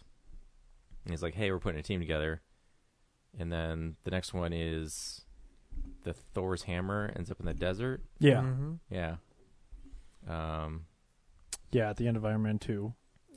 And then fast forward a bit. So like Tanalier, Tivan, the collector, he gets the ether. Yeah. Because they already have. And then the Guardians bring the Tesseract. orb to him, right? No, so the Tesseract goes to. I see what you're saying. Yeah, the Tesseract goes to. The Warriors 3 bring the Ether to the Collector, and then for safekeeping. the Guardians bring the orb to him. But they don't know that he has Ether because they don't know Right. Thor. And he's, I guess, helping Thanos because he's like 5 more to go. No, he just wants them. Okay. So he separately would like to have all of them. We think the Collector might show up in this one, but if like the assumption so far is that like this movie, an early scene in this movie will be Thanos walks into the Collector's house because of obviously his shop is all blown up and is like Howard the Duck. Right, yes, and No, strangles please Howard the don't. Duck to death, and then the Collector's like, "No, my prized possession!" No, and he then doesn't gives strangle him him to death. He puts in one of the Infinity Stones and shoots fire out of his hand, and then Howard the Duck turns into like a cartoon roast duck. more vicious would be like he puts on like the reality gem, and he walks in, and then he turns into the George Lucas Howard the Duck, and that then would be kills awesome. himself. That'd be awesome. Yeah. So anyway, like which I don't. Why would the Warriors 3 like? So they say It in seems that, safer on Asgard at the time. but then the Tesseract is on Asgard, so they say that they don't want to have two Infinity gems in the same place. They say that in the movie. Yeah. I missed that part. Yeah. But then the Collector's lab gets blown up, and I guess the Ether's safe. I'm sure. Well, we'll probably find out. We don't know where the Collector has it. Maybe the Yeah. Collector has sold it. Probably not. He doesn't sell. He's not the seller. He's the collector. And then when Thanos picks up the Infinity Gauntlet in that one post-credit sequence, he has no stones on the gauntlet. Right, because he currently does not have any. Yeah. There was a story written with the interview with the guys who wrote Infinity War about like how they kind of scrapped that post-credit sequence when they were writing Infinity War because they were just like that was done before we came in on Infinity War. Yeah. So I'm like, so this movie's gonna, like, we're gonna watch him get like all, I don't know, 6. He's 5. gonna get no. He's gonna. I Get mean, he's got like 3. 4 of them in the trailer, so He's gonna get like 3 in this movie. yeah. He's gonna get the Tesseract. He's gonna probably get the Ether, and then the move like most of the fighting will probably be around him trying to get the Soul Stone wherever that is, and then or maybe the Time Gem. Forever. Yeah, like maybe because the Time Gem, Agamotto, the Time Gem yeah. is also on Earth, but he and then maybe 4 at the most, and then the next movie would be theoretically him trying to get the rest. Like, I mean, maybe he gets all 6. That'd be crazy, but if he gets all 6, then the whole world ends. So he shouldn't ever get all 6. Yeah. We should try to keep him from getting all 6. Because I'm on the team, guys. yeah, I don't know what it'd be like if Josh Brolin ruled the world. Well, he'd kill half of humanity. Well, you know what happens when Thanos kills Captain America in Wakanda, is he's protecting the Soul Stone, and Thanos is like, just give up, and he's gonna pop him. He's like, I can do this all day. Can the Soul Stone be Steve Oh. Rogers' heart? Oh, that'd be. Oh, because he's got so much of it. I'd be like, Has to be something that starts with an H because it fits the Thanos code. Meteor. Yeah. A lot of people are saying it's Heimdall, but I'm like, No. if they don't want 2 Hulk. Infinity Stones Hulk in the is same the- place, Hulk is the Soul Stone. then why would it be on another Asgardian thing? Anyway, Yeah. so I forgot what I was gonna say. That Marvel's awesome. I'll say the Incredible Hulk though just seems like another movie that just has the Marvel Studios like moniker on it. Yeah. Well, I mean, that was made It when feels they so out of place. they didn't quite have the vision of the whole thing. They keep saying it does, but yeah, like the only connection is that end credit sequence with Thunderbolt It Ross. sets up the presence of a super soldier serum that, and then Captain America: First Avenger further explains that the serum that Dr. Erskine was working on is the basis for them trying to create the serum that's in Incredible Hulk. I believe that's it. Yep. It does. It's all connected. Hashtag watch Yeah. Agents of S.H.I.E.L.D. Tuesdays on Well, the ABC. CGI doesn't hold up very well. And Well, and that's the one where like the Hulk doesn't look as much like Ed Norton. right. Like they Not didn't- even that. There's like even just parts where like He's real a skinny. building will get destroyed on the corner or something, and it'll just Oh. feel like it's like digitally composited on the corner of the building. Oh, Probably. sure, yeah. And then another weird thing was I was just like oddly put off by.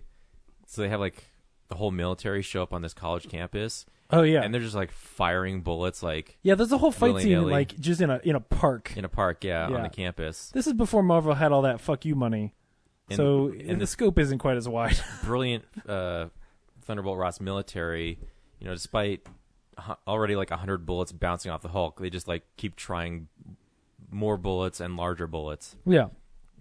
Like the sound thing was a fun idea.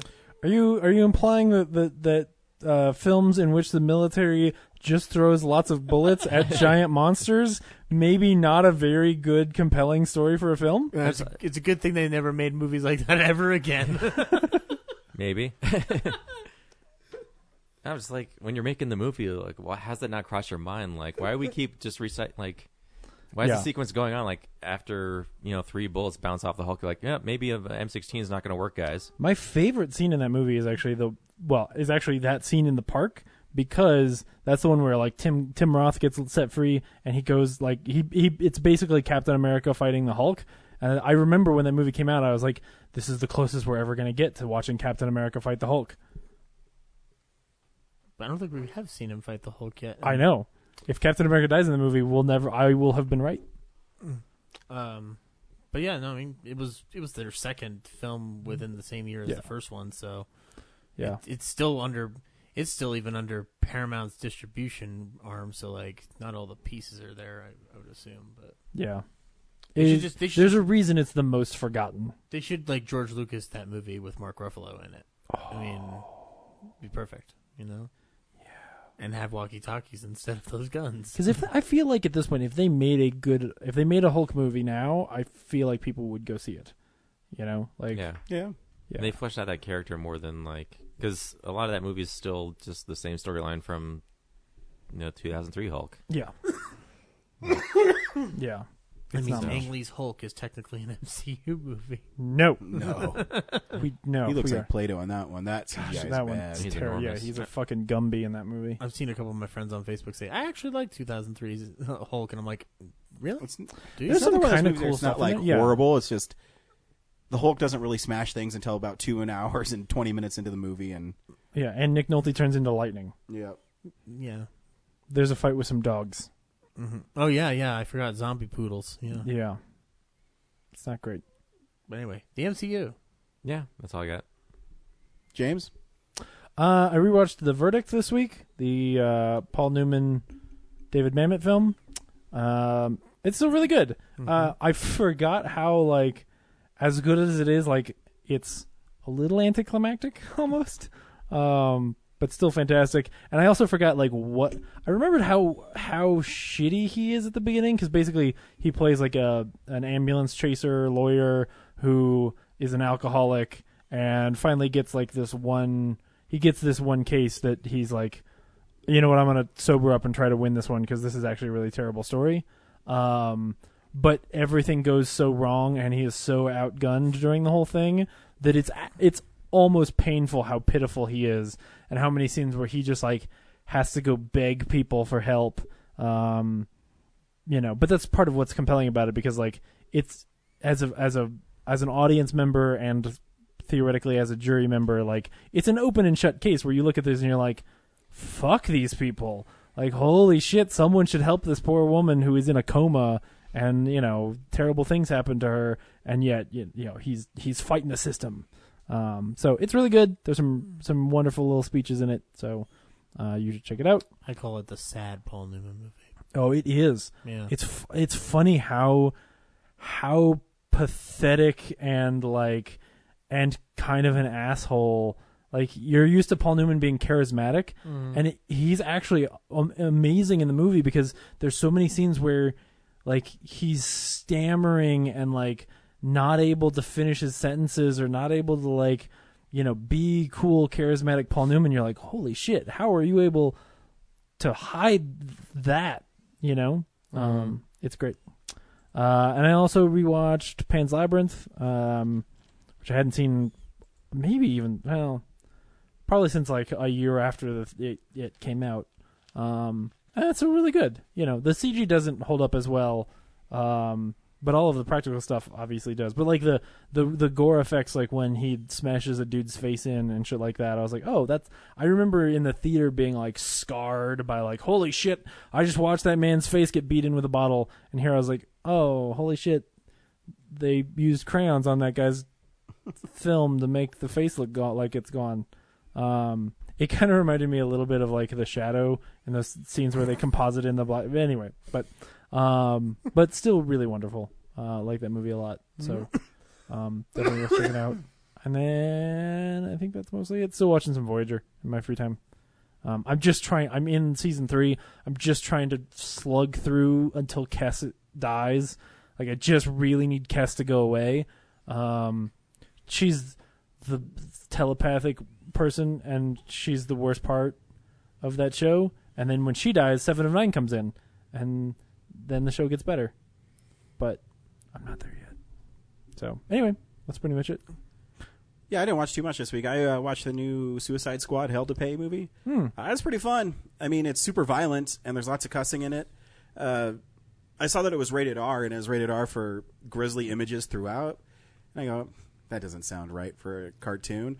And it's literally people getting shot in the head and their brains flying all over the place. Oh, shit. Oh, okay. It's almost the movie that the movie Suicide Squad should have been. Ooh. Where it's bad guys, and none of them are... they don't have any redeeming qualities. I want that to be the subtitle of the next Suicide Squad movie. It's bad guys. And I was really... Or the pull quote on this. Yeah, do it. Yes. And I was really worried that Christian Slater as Deadshot would be distracting, but he's pretty good in it. Christian Slater is... okay. Because he has such that distinct cadence.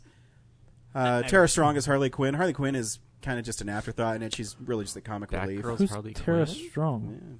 Yeah. She does Harley Quinn a lot now. Who's Tara Strong? She's a voice actress who does Harley Quinn, Batgirl, like Twilight Sparkle. Yeah, she does a lot. Ooh, she's really popular. She's coming to Denver Comic Con. Oh, cool. You could go up to her and be like, you "Who are you? Who are you?" But no, the movie's pretty fun. It's one of the longest DC Universe animated movies. It's like 92 minutes. Most of them are in the 70s, and it starts kind of like a Tarantino grindhouse movie, where it has ding, ding, ding, ding, and there's like scratches on the film, and it's just bullet casings falling down, and nice. It's fun. Yeah, I liked it. I did like they have the next DC movie coming out is The Death of Superman, and I actually really like that story. Him fighting Doomsday. Did they do that? Yeah, I thought they did. They did, but this one's they did Superman Doomsday. This one is the actual comic version, I guess. Oh, okay. So it looks fun. I think Batman Ninja looks awesome. They have a little preview I for that. pre-ordered it. Yeah. It just looks interesting. So yeah, I'd pick up Suicide Squad if you want to see a super violent and cussing. I mean, they go to like a male strip club in it, and if you want to see cussing, I guess the story is Amanda Waller is dying, and there's a card that actually you get out of hell free. It's a mystic card, like supposed to like a mystical power that when you die you can not go to hell and you just basically go to heaven. And Amanda Waller's dying, so she's really concerned about what's going to happen to her, and so she enlists a Suicide Squad. I've been a piece of shit all my life. I think I should get out of this. And so she enlists a Suicide Squad to go get it, and then they're also... That seems like the wrong thing to send the Suicide Squad for, because they're all going to want it too. Oh, would they? You should send the Justice League because they won't have any use for it. But also Reverse Flash, I guess Zoom, whatever you want to call him, What? is in it, and he has a pretty cool story. I didn't know the Reverse Flash was called Zoom. Yeah, watch the CW show. Yeah, I call him Reverse Flash because it's as stupid as Zoom, but I think it's actually better. But that's part of why yeah. Anyway, his story actually ends up being pretty cool. Cool. You have to be kind of versed in DC stuff to understand what he's doing, but Quick guy. well, in this he's not quick. yeah. If he's Deadshot makes a remark about he should be dodging these bullets that I'm shooting faster, and it's interesting. So it has a little interesting play. I watched Behind the Mask, the Scream Factory Collector's Edition, which is a really fun horror film. If you haven't seen it, it's about a guy who's being filmed by a documentary crew who's a slasher, and he wants to be like Jason and Freddy, and it's an actual career, and so he takes his film crew with him, and he talks about what he does and how he picks his victims. And my favorite scene is he's boxing this bag and he's working up a huge sweat. She says, "Why are you doing cardio so much?" He said, "Do you have any idea how hard it is to be walking while everybody else is running?" Because slashers are just walking and everyone else run from them. He says, "You got to be in like the best shape." And there's like the old time slasher with the hot wife telling him. It's really bizarre, but it's funny if you know the tropes and things of slasher films. I love that Robert Englund does a Donald Pleasance impression. He does. It's so fucking good. He does. Too. But what's cool about needs an audience. What's cool about the film too is it's shot like a mockumentary until the killer's name is Leslie Vernon. Until he starts killing people, then it goes to cinematic. So you're in it as a documentary, but when it goes to cinematic and he's killing people, it goes to a film. And it's pretty good. It's fascinating too. You can see the limitations they had on the budget because it's a new 2K scan of the film, and there's some scenes that are blurry, and so you can. It's kind of jarring at points. It's like they didn't focus the camera or something. I don't know what they didn't do, but the movie's still fun. It's really well done. If you like slasher films, it's kind of a fun send off on them. Cool. Did you? I just heard about the comic book for the sequel. And someone on Shockwaves was describing it, and it sounds great. It's basically Vernon gets out of prison and is trying to figure out why he's not the shit in the real world, and it's like a coming to terms with the fact that you're not famous story. I was like, that sounds great. So if you want to pick it up, I think now it's actually on sale on Amazon for $14, which is a pretty good deal for a collector's edition of Scream Factory. Yeah. And the last thing I watched was a movie called Mohawk, which was made by a guy who made We Are Still Here, which is a really cool horror film. We Are Still Here plays like a traditional haunted house movie where you hear things going, "Ooh, there's a bump. There's a bump," but then it takes this really like hard left turn where this guy is being chased by the ghost, and he gets in his car and he's driving away. He's like, "I beat you," and then this hand goes through his chest and rips his heart out. You're like, holy shit! And then so the movie goes from that to super violent with people getting their jaws ripped off, and so these ghosts are pretty badass in it. And it's that movie's really cool. And Mohawk is about the War of 1812 and an uneasy alliance between the American government and the Mohawk tribe, and how one of the warriors doesn't believe the Americans in the treaty. And I wonder why. Right. And so the whole film then it kind of take the one warrior where the mom and the leader of the tribe says, "No, we're not ready for war. Our numbers aren't big enough and we'll all get killed." And so the warrior goes off and kills some of the American soldiers, and then they start hunting them down. And it's a cool movie, and you can get past historical inaccuracies and just watch it for entertainment. So it's not a horror movie. It's maybe a Bone Tomahawk. Yes, kind like of a bone Western film. So I won't say it's a horror movie per se, but it's definitely a mash between horror, thriller, and historical drama. Sure. So eventually, there's a woman, Native American named Oak, and she's having an affair with an Englishman. And her husband is the guy who goes and kills all these people. Her husband is eventually killed, and it does go into kind of a supernatural thing. You have to watch it. It's different. It's good. It takes a while to get going, but when it does, it's pretty unrelenting. It's pretty gory. And yeah, it's cool. It's one of those movies that I got because of the guy's previous film. Did you get it on VOD? No. Oh, okay. The Blu-ray on Amazon was like $9 last week. Okay, because I remember seeing the trailer for it a couple. It was playing at the months ago. Alamo Really? for a couple nights because it's so unique. I think that's why. I mean, it's not a great film, but it's still interesting enough. And I'll watch it again. Yeah. if you want to see something different, you can ask me. I'll let you borrow it. Yeah, I might want to borrow it from you. Cool. Yeah, and that's what I watched this week. Sweet. Before we get to the review, did you want to add something? Yeah, I forgot to say in my thing, Iron Man 2. Am I the first person to notice that's the same plot to RoboCop 2? Especially the finale. I don't know. I can't remember Iron Man 2 very well. So there's like a crime boss who gets captured by the corporate villains, and they use him to engineer more robots to take down the hero. Yes. And take over the yeah, city. you're right. Yeah. They needed a plot real quick for Iron Man 2 to get it out there. They kind of did. Yeah. There's some fun parts in it.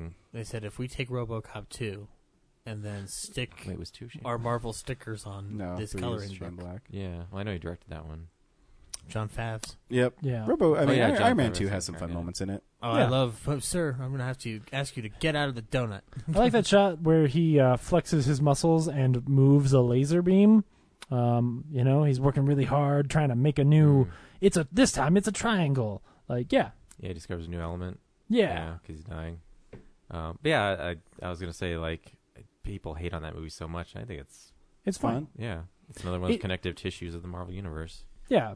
It's when you're making a list of the worst Marvel movies, it's there, but it's still better than. I mean, people also forget how bad other comic book movies were when that movie came out. But it got shat on a lot when it came out because I think people wanted it to be Iron Man 2, and then yeah, or they wanted it to be Iron Man as well. It's fun. Yeah, I was going to mention that Brad's film won, best comedy. Ooh, hey, thanks. Nice job. At a film festival. I did, yeah. Hard Against Sorrow. You can find it on his Vimeo page. Yep. It's nice. free to watch online or my website. Or your shirt. Yeah. The DVD will come out eventually. Congratulations. Thank you. Yeah, I was surprised. There's a lot of great stuff at that festival. But not as good as yours. According take the fucking compliment. According to the film festival, not as good as yours. I guess so. Yep. You can't argue with it. You got the award. The awards that you don't like, you got it. I like it. I'm just baffled. No, you Not don't. You like that you got it, but you don't like award shows. But you got an award now, so now you're in this paradox where do I reconcile my dislike for awards now that I've won?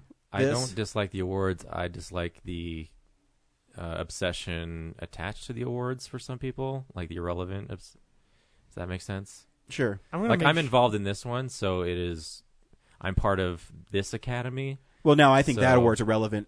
So you shouldn't have any investment in my award. I would not expect you to. I'm going to make sure you win an Oscar someday. I don't know how, but I'm going to make sure you do. And I'm going to make you get up on that stage and tell them what you really think. You should pull a Marlon Brando and send somebody up who doesn't like awards. Send a Native American up. No, not an American per se, but send someone up there to just denounce the award and get booed off stage. I'll do it for you. No, I think you should just read a transcript of you from this podcast explaining why the Oscars are stupid. That would be great. Brad Haig, circa 2010. I just go up on stage with a recorder and just play the episode yes. on this podcast into the mic.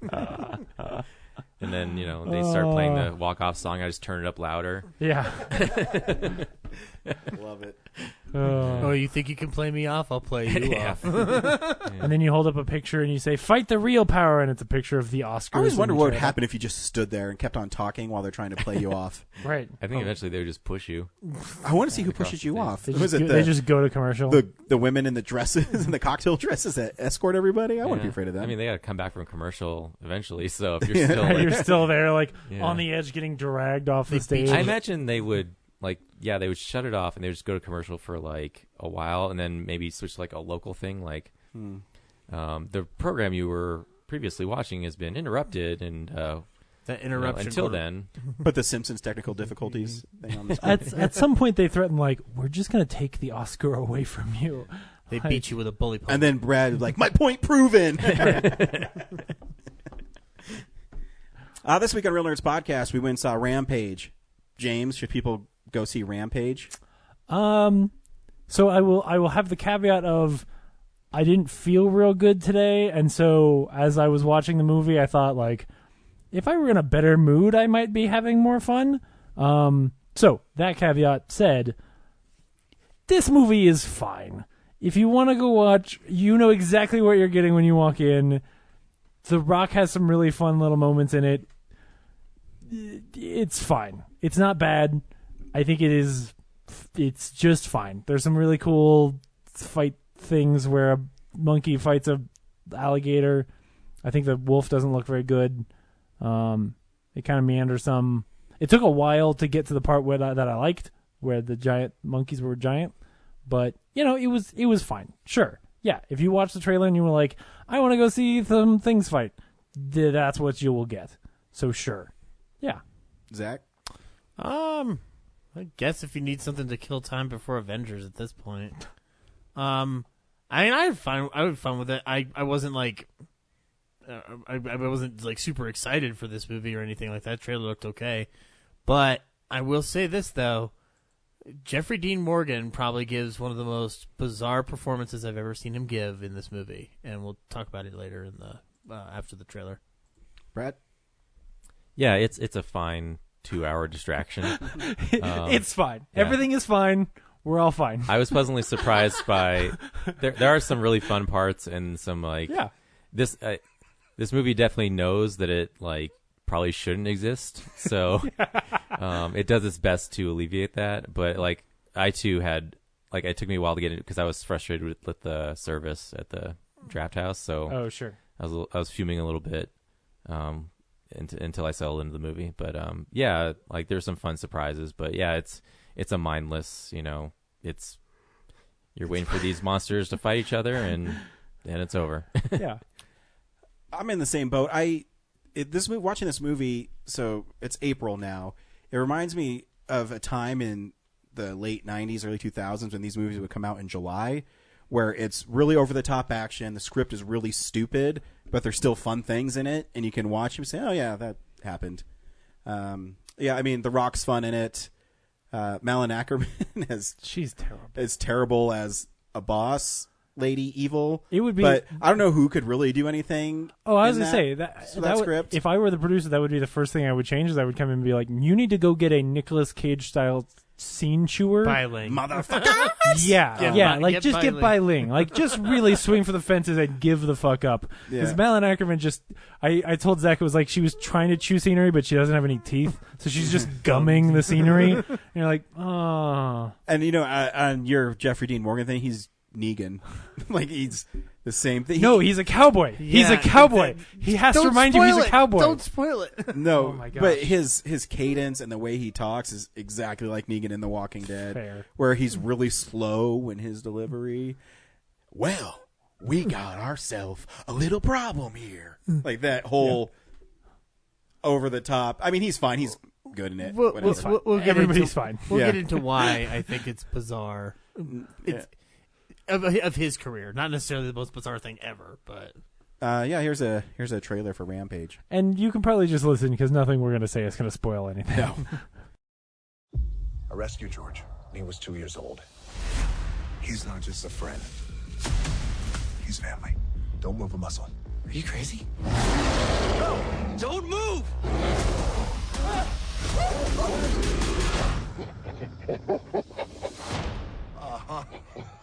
Okay. Very funny. You and I laughing at your joke. New guy, he no laugh. He cry. You can get up now. And check your diaper. Come on. Let's go.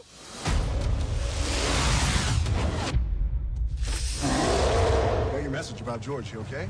I don't know. George? It's okay. Is it me or is he considerably bigger? No, he's definitely bigger. I need to find someone who knows exactly what the hell this thing is. I found her. No, that's a lie. Technically, she found us. What's happening to my friend? Are you familiar with genetic editing? Changes will be incredibly unpredictable. Increased strength, George! speed, agility. No! Crowded cells and chains they can't run. Where's George? I need to see him. He is dangerous. Think it's time for me to turn the mill around. We're gonna die! created the next chapter in natural selection. Project Rampage works. You got another one of your little science experiments running around. What do you mean another one? Sounding alarm, it's time to cross the line. Of course, the wolf flies. Stop me, oh, somebody stop me. Stop me, please, somebody stop me. Stop me, oh, somebody stop me. It's time we throw everything we can at these things and get people the hell out of that city. Let's go save the world. That's a big arm. Don't fight it. You know there are other ways of dealing with people, right? I do know that, yeah, but that's no fun.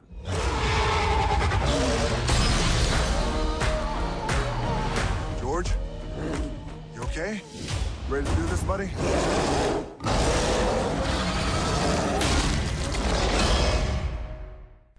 So, I mean, you're making a movie about a video game where it's one screen where a monkey and a lizard and a wolf bash buildings until they collapse.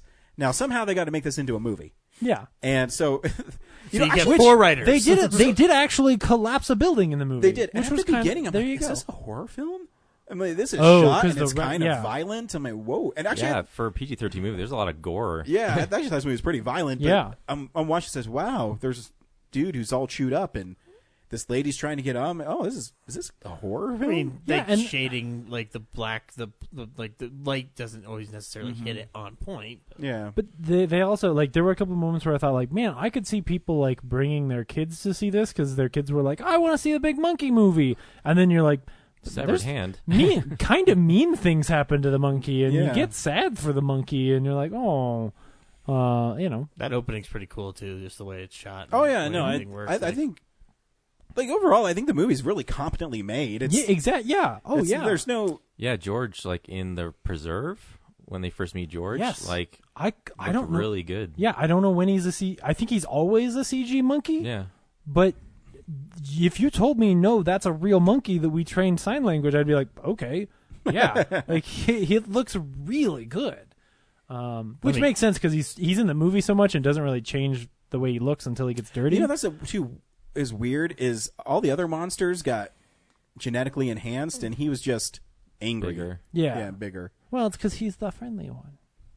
You know. Yeah, but the wolf got wings and the Yeah. Wolf got alligator wings and got like a spikes. Yeah, was he porcupine and Yeah, the wolf also got the funny porcupine spike things. Yeah.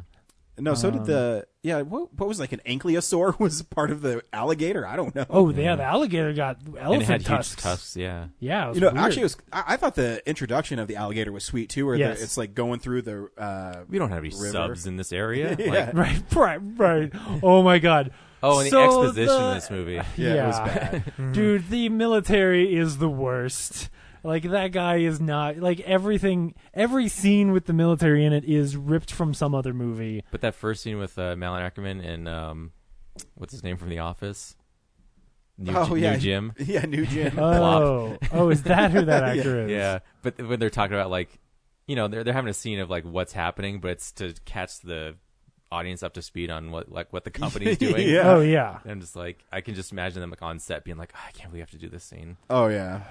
Well, even the scene with Jeffrey Dean Morgan at the end when he's with New Jim. That was and great. And he's like, why don't you just go ahead and run on out of here? Yeah, why don't you just give me that too? I'll trade you.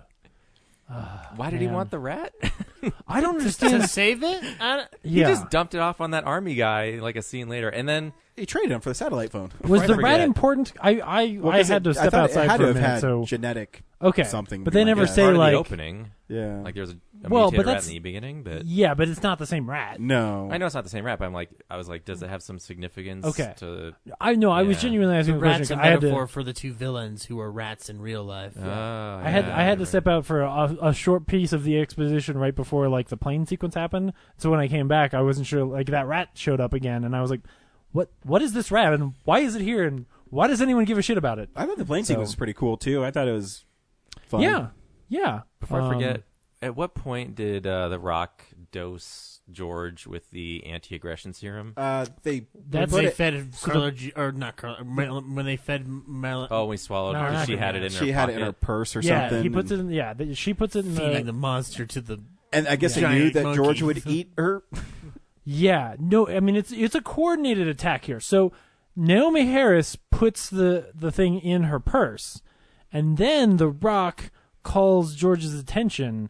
Like, so like they somehow were able to coordinate to then also get her eaten.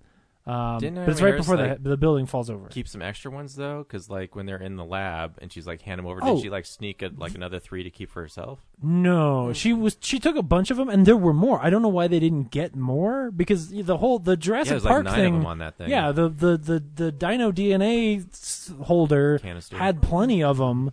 So I don't know why they didn't just grab a few more, because obviously you need 3 guys. Then they needed to, then their one plan wouldn't matter. They needed to have that one go for broke. What would have been really funny is if George picked her up and just like chucked her off the side of the building. Then they'd have to think of new thing. I thought it was funny though, where she's like falling into his mouth and she's like, "Oh shit."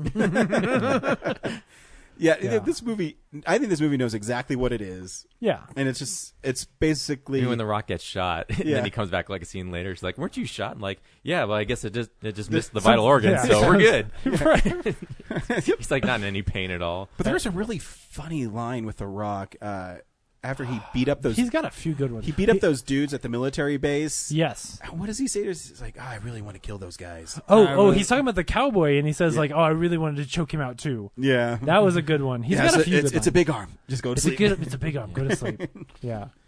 But yeah. Jeffrey Dean Morgan is ridiculous, and the placement of his pistol, like I know, when it every scene he's in, I'm just like, he's just in. Can you see my gun? Can you see my gun? It draws attention to my big ass belt buckle. I'm wondering if on his way to the Walking Dead set, somehow, he walked into the set for Rampage, and the director was like, "Hey, mind just hanging out for a couple of scenes?"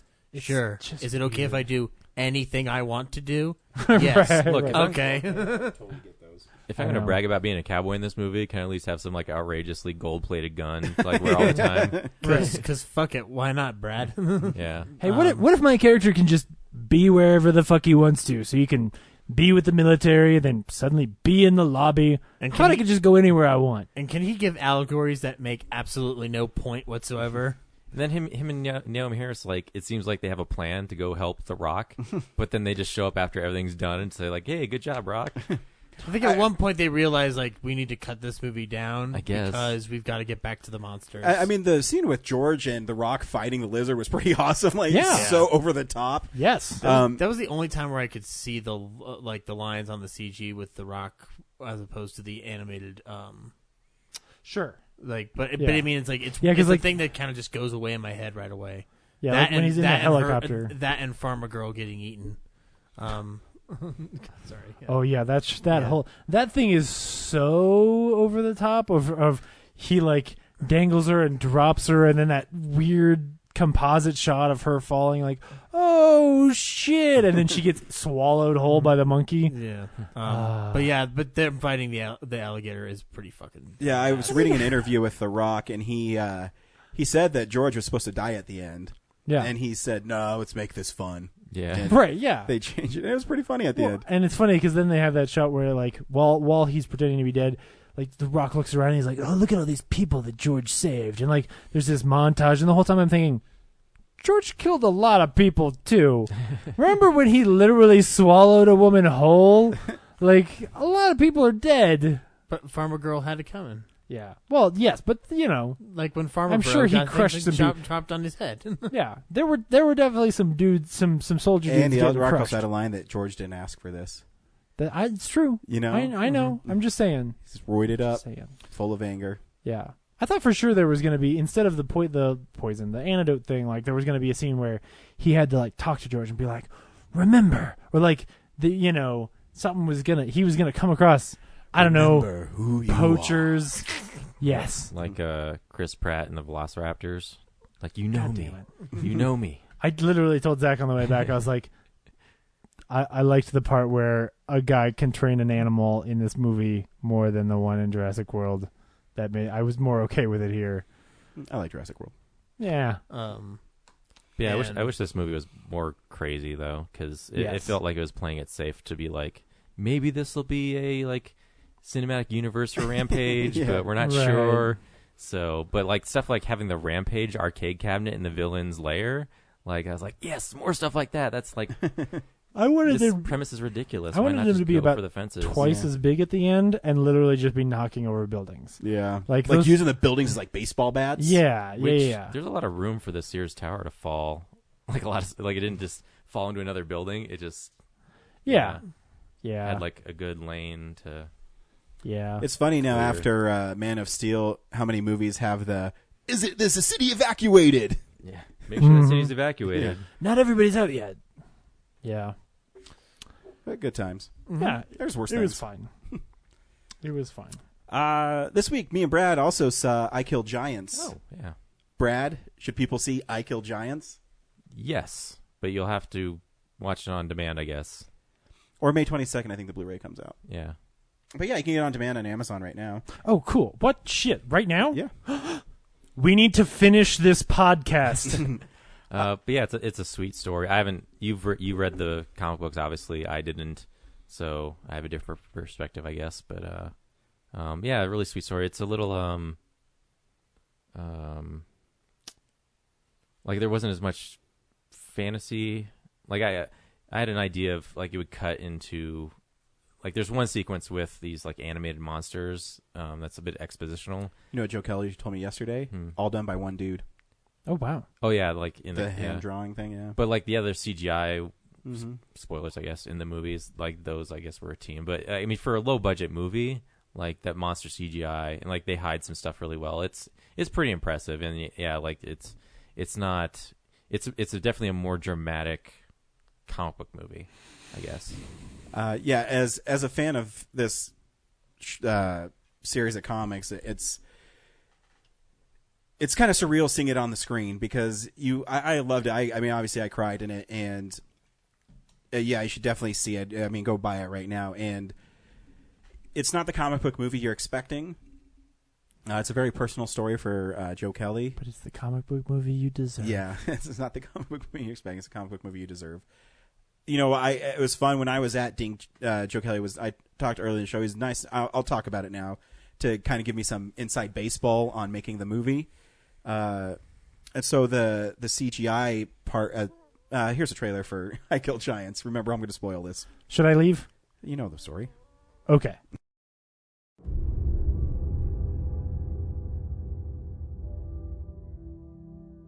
Gift of new, gift of old. Bless the righteousness, guide my hand against the darkness, my final stand.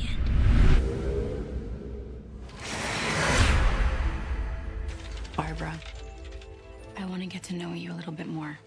Do you have many friends? What about your sister? I play your dragons or whatever if you ask me to. That would be hilarious. What are you doing? What's it for? There's some serious stuff going down. I find giants. I hunt giants. I kill giants. Cool. Yeah, that's it. Dark omens are totally cool. A giant comes to a place and takes everything from you. And when it's done, it's like anything that made your life good was never even there. Giants not real.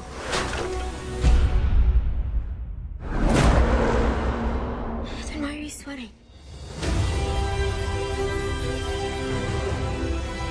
I know that no one likes me. I know that everything I do looks crazy. This isn't real. You're not listening to me! This giant is coming! We're gonna save this town. There are times where you have to ask yourself, do I want to live my life as a coward or a warrior?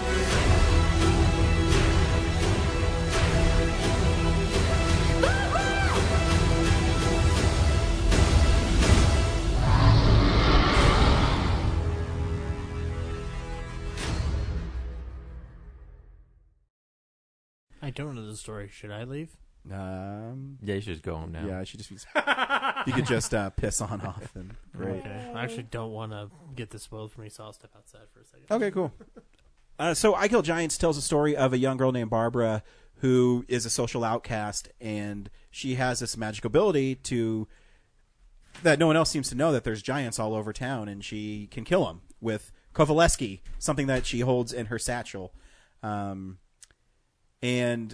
as the movie progresses, it continuously reveals more about the Barbara character, much like the comic book, where a little bit of it's peeled back, like layer by layer, and you start understanding why she's the way she is. And it's a journey that is really heartbreaking and really it's an emotional roller coaster. That's the only way I can describe this film.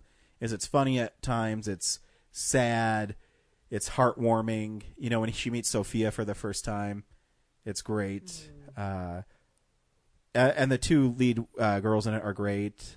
Yeah, I can't say enough about this film. I love this movie.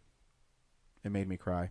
Yeah, not like you knew where it was going, obviously, so you're just kind of like filling in the blanks. But for me, a lot of, like, I was the whole time just it's this interesting mystery to find out like why she is the way she is, and there's quite a few red herrings. Yeah, you know, at one point I thought like an abusive father and then like maybe abusive mother, because like when the picture of the giant head is like on the photo of her mother, I'm just like, and that's like heartbreaking. Yeah, when you discover that. And then also that one scene where her Sophia like is at the top of the stairs. Actually, that's the only part of the movie I didn't like, is like when the glass breaks on the floorboards and Barbara still like steps on it like twice. But I guess knowing now what's in the room and what Sophia was probably seeing, because I get, Sophia obviously put together everything way before she reveals it for the audience, I guess. It's like, oh wow, pretty powerful. And then hearing Joe Kelly's Q&A afterwards about like where the story comes from. Oh gosh, yeah, cool. Yeah. So that's his. I bet what he talked about was exactly what's in the afterword of the book as well. Which is actually the point. I've joked a number of times about how like reading I Kill Giants made me cry in public, and that I hold that against Joe Kelly. But the truth is, it's not the book. It was when I got to the afterword where he talks about where the story came from and all of that, and I was just like just sitting there reading this thing, just bawling my eyes out. Ugh, it's so good. So big spoilers for this film. I'll give you a couple seconds just in case. So the giant in the film is cancer, and it can't, and it comes in waves, and Barbara describes it as you can't stop the giants. You know, they're going to kill you anyways. And talking to Joe Kelly, so the Pixies aren't in the film. Okay. And he said, because when he was talking to Chris Columbus, he said Christopher Columbus he wanted what Brad had, where it's, I don't know what's happening. I know maybe there's something more to the story, abusive father, abusive mother, and the Pixies make it too fantastical. The Pixies tell you it's in her head. Yeah. Yeah. And so they kept that out. Joe Kelly also mentioned when the Titan shows up, when I was talking to him yesterday, he said he wanted it to be a lot longer, the fight between him and Barbara. And he said, I couldn't because we didn't have enough money. Aww. And he said, so it looks great, but we couldn't keep it going because it's a small budget movie. Yeah. And, I asked him too about, it didn't get a big theatrical release, but I think this would play really well. And he said, I agree. But the problem is it's an intimate story. It's not big budgeted. Yeah. No huge stars. No huge stars, really. So it's really just Imogene Poots and from Green Room. Yeah. And Zoe Saldana. Saldana. Yeah, she's in it. She's good. And it's just and he just told me it's a tough sell. And it is. And I get it. And that this movie exists and makes my heart good. And Joe Kelly said the sweetest thing to me yesterday, because I told him, I said, it's cool when you've been with this book for as long as we have and knowing how great it is and seeing that translated on screen. And the young girl who plays Barbara is amazing. And he said, you saying that makes everything I do worth it, because it's such a personal story for Joe Kelly. Joe Kelly's father was diagnosed with diabetes, and while he was writing the story, his dad was fighting, and his dad lost a leg, and just about as it was ready to be published, his dad passed away. Yeah. And so he even talked about how when he was writing it, he's like crying as he's writing it. And it's it's a tough thing. I lost it in the movie when after the reveal that it's her mom. You know, her mom's dying of cancer, and she's in that room, and that's why she doesn't go upstairs. And there's great little shots in the movie. She's in her room, and her room's covered in dust because she won't go upstairs. And, you know, she says to Sophia, "Why'd you bring me upstairs?" And it's so beautiful. And then when she finally reconciles and goes to see her mom, and she lays down and she's crying, and she says, "Mom, I'm sorry, I was scared to see you." I'm like, oh, it devastated me. And that whole scene where she's just talking about her mom, and even the scene at the end where she goes and looks out the window and the Titan's there, and she says, "We'll be okay." And it's just so many great moments. The young girl is so great in it. And even Joe Kelly talks about he didn't want her to be likable at the beginning, and she's not. She's this little brat, and she's weird, and you're like, what is her problem? And, you know, she smacks Miss Molay, and it's really hard to like her, but as you peel back the layers, you just see that she's just a wounded person, and she's hurt. And the film is beautiful. It's everything I wanted I Kill Giants to be. And, yep. And it was great. So he also talked about during production they were going to have the rabbit ears move, but the apparatus was so clunky and big and uncomfortable for the little actress. They were like, we're just going to make them just like regular bunny ears like we wore. What do you say? They weighed 15 pounds? Yeah. Oh, wow. Yeah, and he was really cool. Talked about how he found her was they were sent 400 audition tapes, and then the director whittled it down to like 150, and then sent them to Joe Kelly, and him and the director picked the same girl. Wow. So that's when they knew they had the right person for it. And she's actually in The Conjuring 2 and in a couple other things. She's actually a pretty good little actress. Cool. Her name's Madison Wolfe. And she's in The Conjuring 2, and I didn't know she wasn't English. She's American, and her accent is so good. Wow. So, yeah, she's great in it. And the movie did my heart really well. That's cool. You will not be disappointed, I don't think. Okay, good. Yay. I'm happy. And they have some cool shots, you know. It's everything about the trailer made it look right. Yeah, you know. I was blown away, like given like their budget and the scope of the story, like you know the art sequence for her telling what she knows about giants. Dude. Yeah, one guy and like And Joe Kelly was telling me yesterday. He said, I don't even know the guy's name. I don't know how much they paid him, but it was hard work, and he made it look great. And he said, we just got lucky. He said, we got lucky with everything that they had with this film. It looks like a Mondo artist, like animated. Yeah. Oh, cool. The backstory for the Giants. But then even the ones that are on screen. Oh, yeah, they're great. They look fantastic. And that's what the movie does such a great job with playing with, you know, Barbara seeing them. And they never really get too close. You know, they're always kind of looking awesome in the distance, and I mean, obviously, as now that Zach's back, now if they reveal the story, why they never really attack, is because the Harbingers are bringing bad news. But oh yeah, the Harbingers are creepy. Yeah, they're really creepy in it. Done really well. So the movie is really well done. Obviously, it's one of my favorite movies of the year already. Okay. They reminded me of, like the Skeksis and the Dark Crystal. Yes, exactly. Yeah. They feel tangible, even though they're apparitions. Oh, cool. Yeah, and you know, it's just thinking the part where you start liking Barbara is after she meets Sophia, and she says, "You have pretty clothes and a pretty name," and she just walks away, and that's how she leaves her. And it's that sounds like Barbara. It's great. Yeah, it's great. So yeah, definitely get it. I think it's $9 on Amazon. Sweet to rent. Yep. And then I have the Blu-ray coming. Yep. I already ordered it. Yep.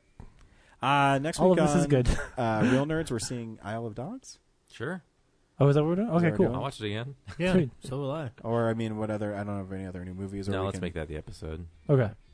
Cool. Just because I want to call the episode I Love Dogs. I love dogs. I love dogs. Get it? Yep. Till next week. Must love dogs. Bye.